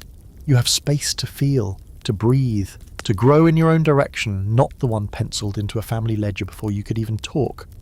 So tonight, be glad you're here, now, not then. And if your dreams take you wandering into parlours through cobbled streets, past ticking pocket watches and squeaky boots, don't worry. You'll find your way back. And if you meet a child in your dream who's sitting too straight, speaking too softly or looking too scared to laugh, maybe sit beside them for a while. Show them it's okay to be messy, to be loud, to want things, and then tell them the best bedtime secret of all. You don't have to earn love, you already deserve it. Sleep well, you strange little time traveller. You made it through.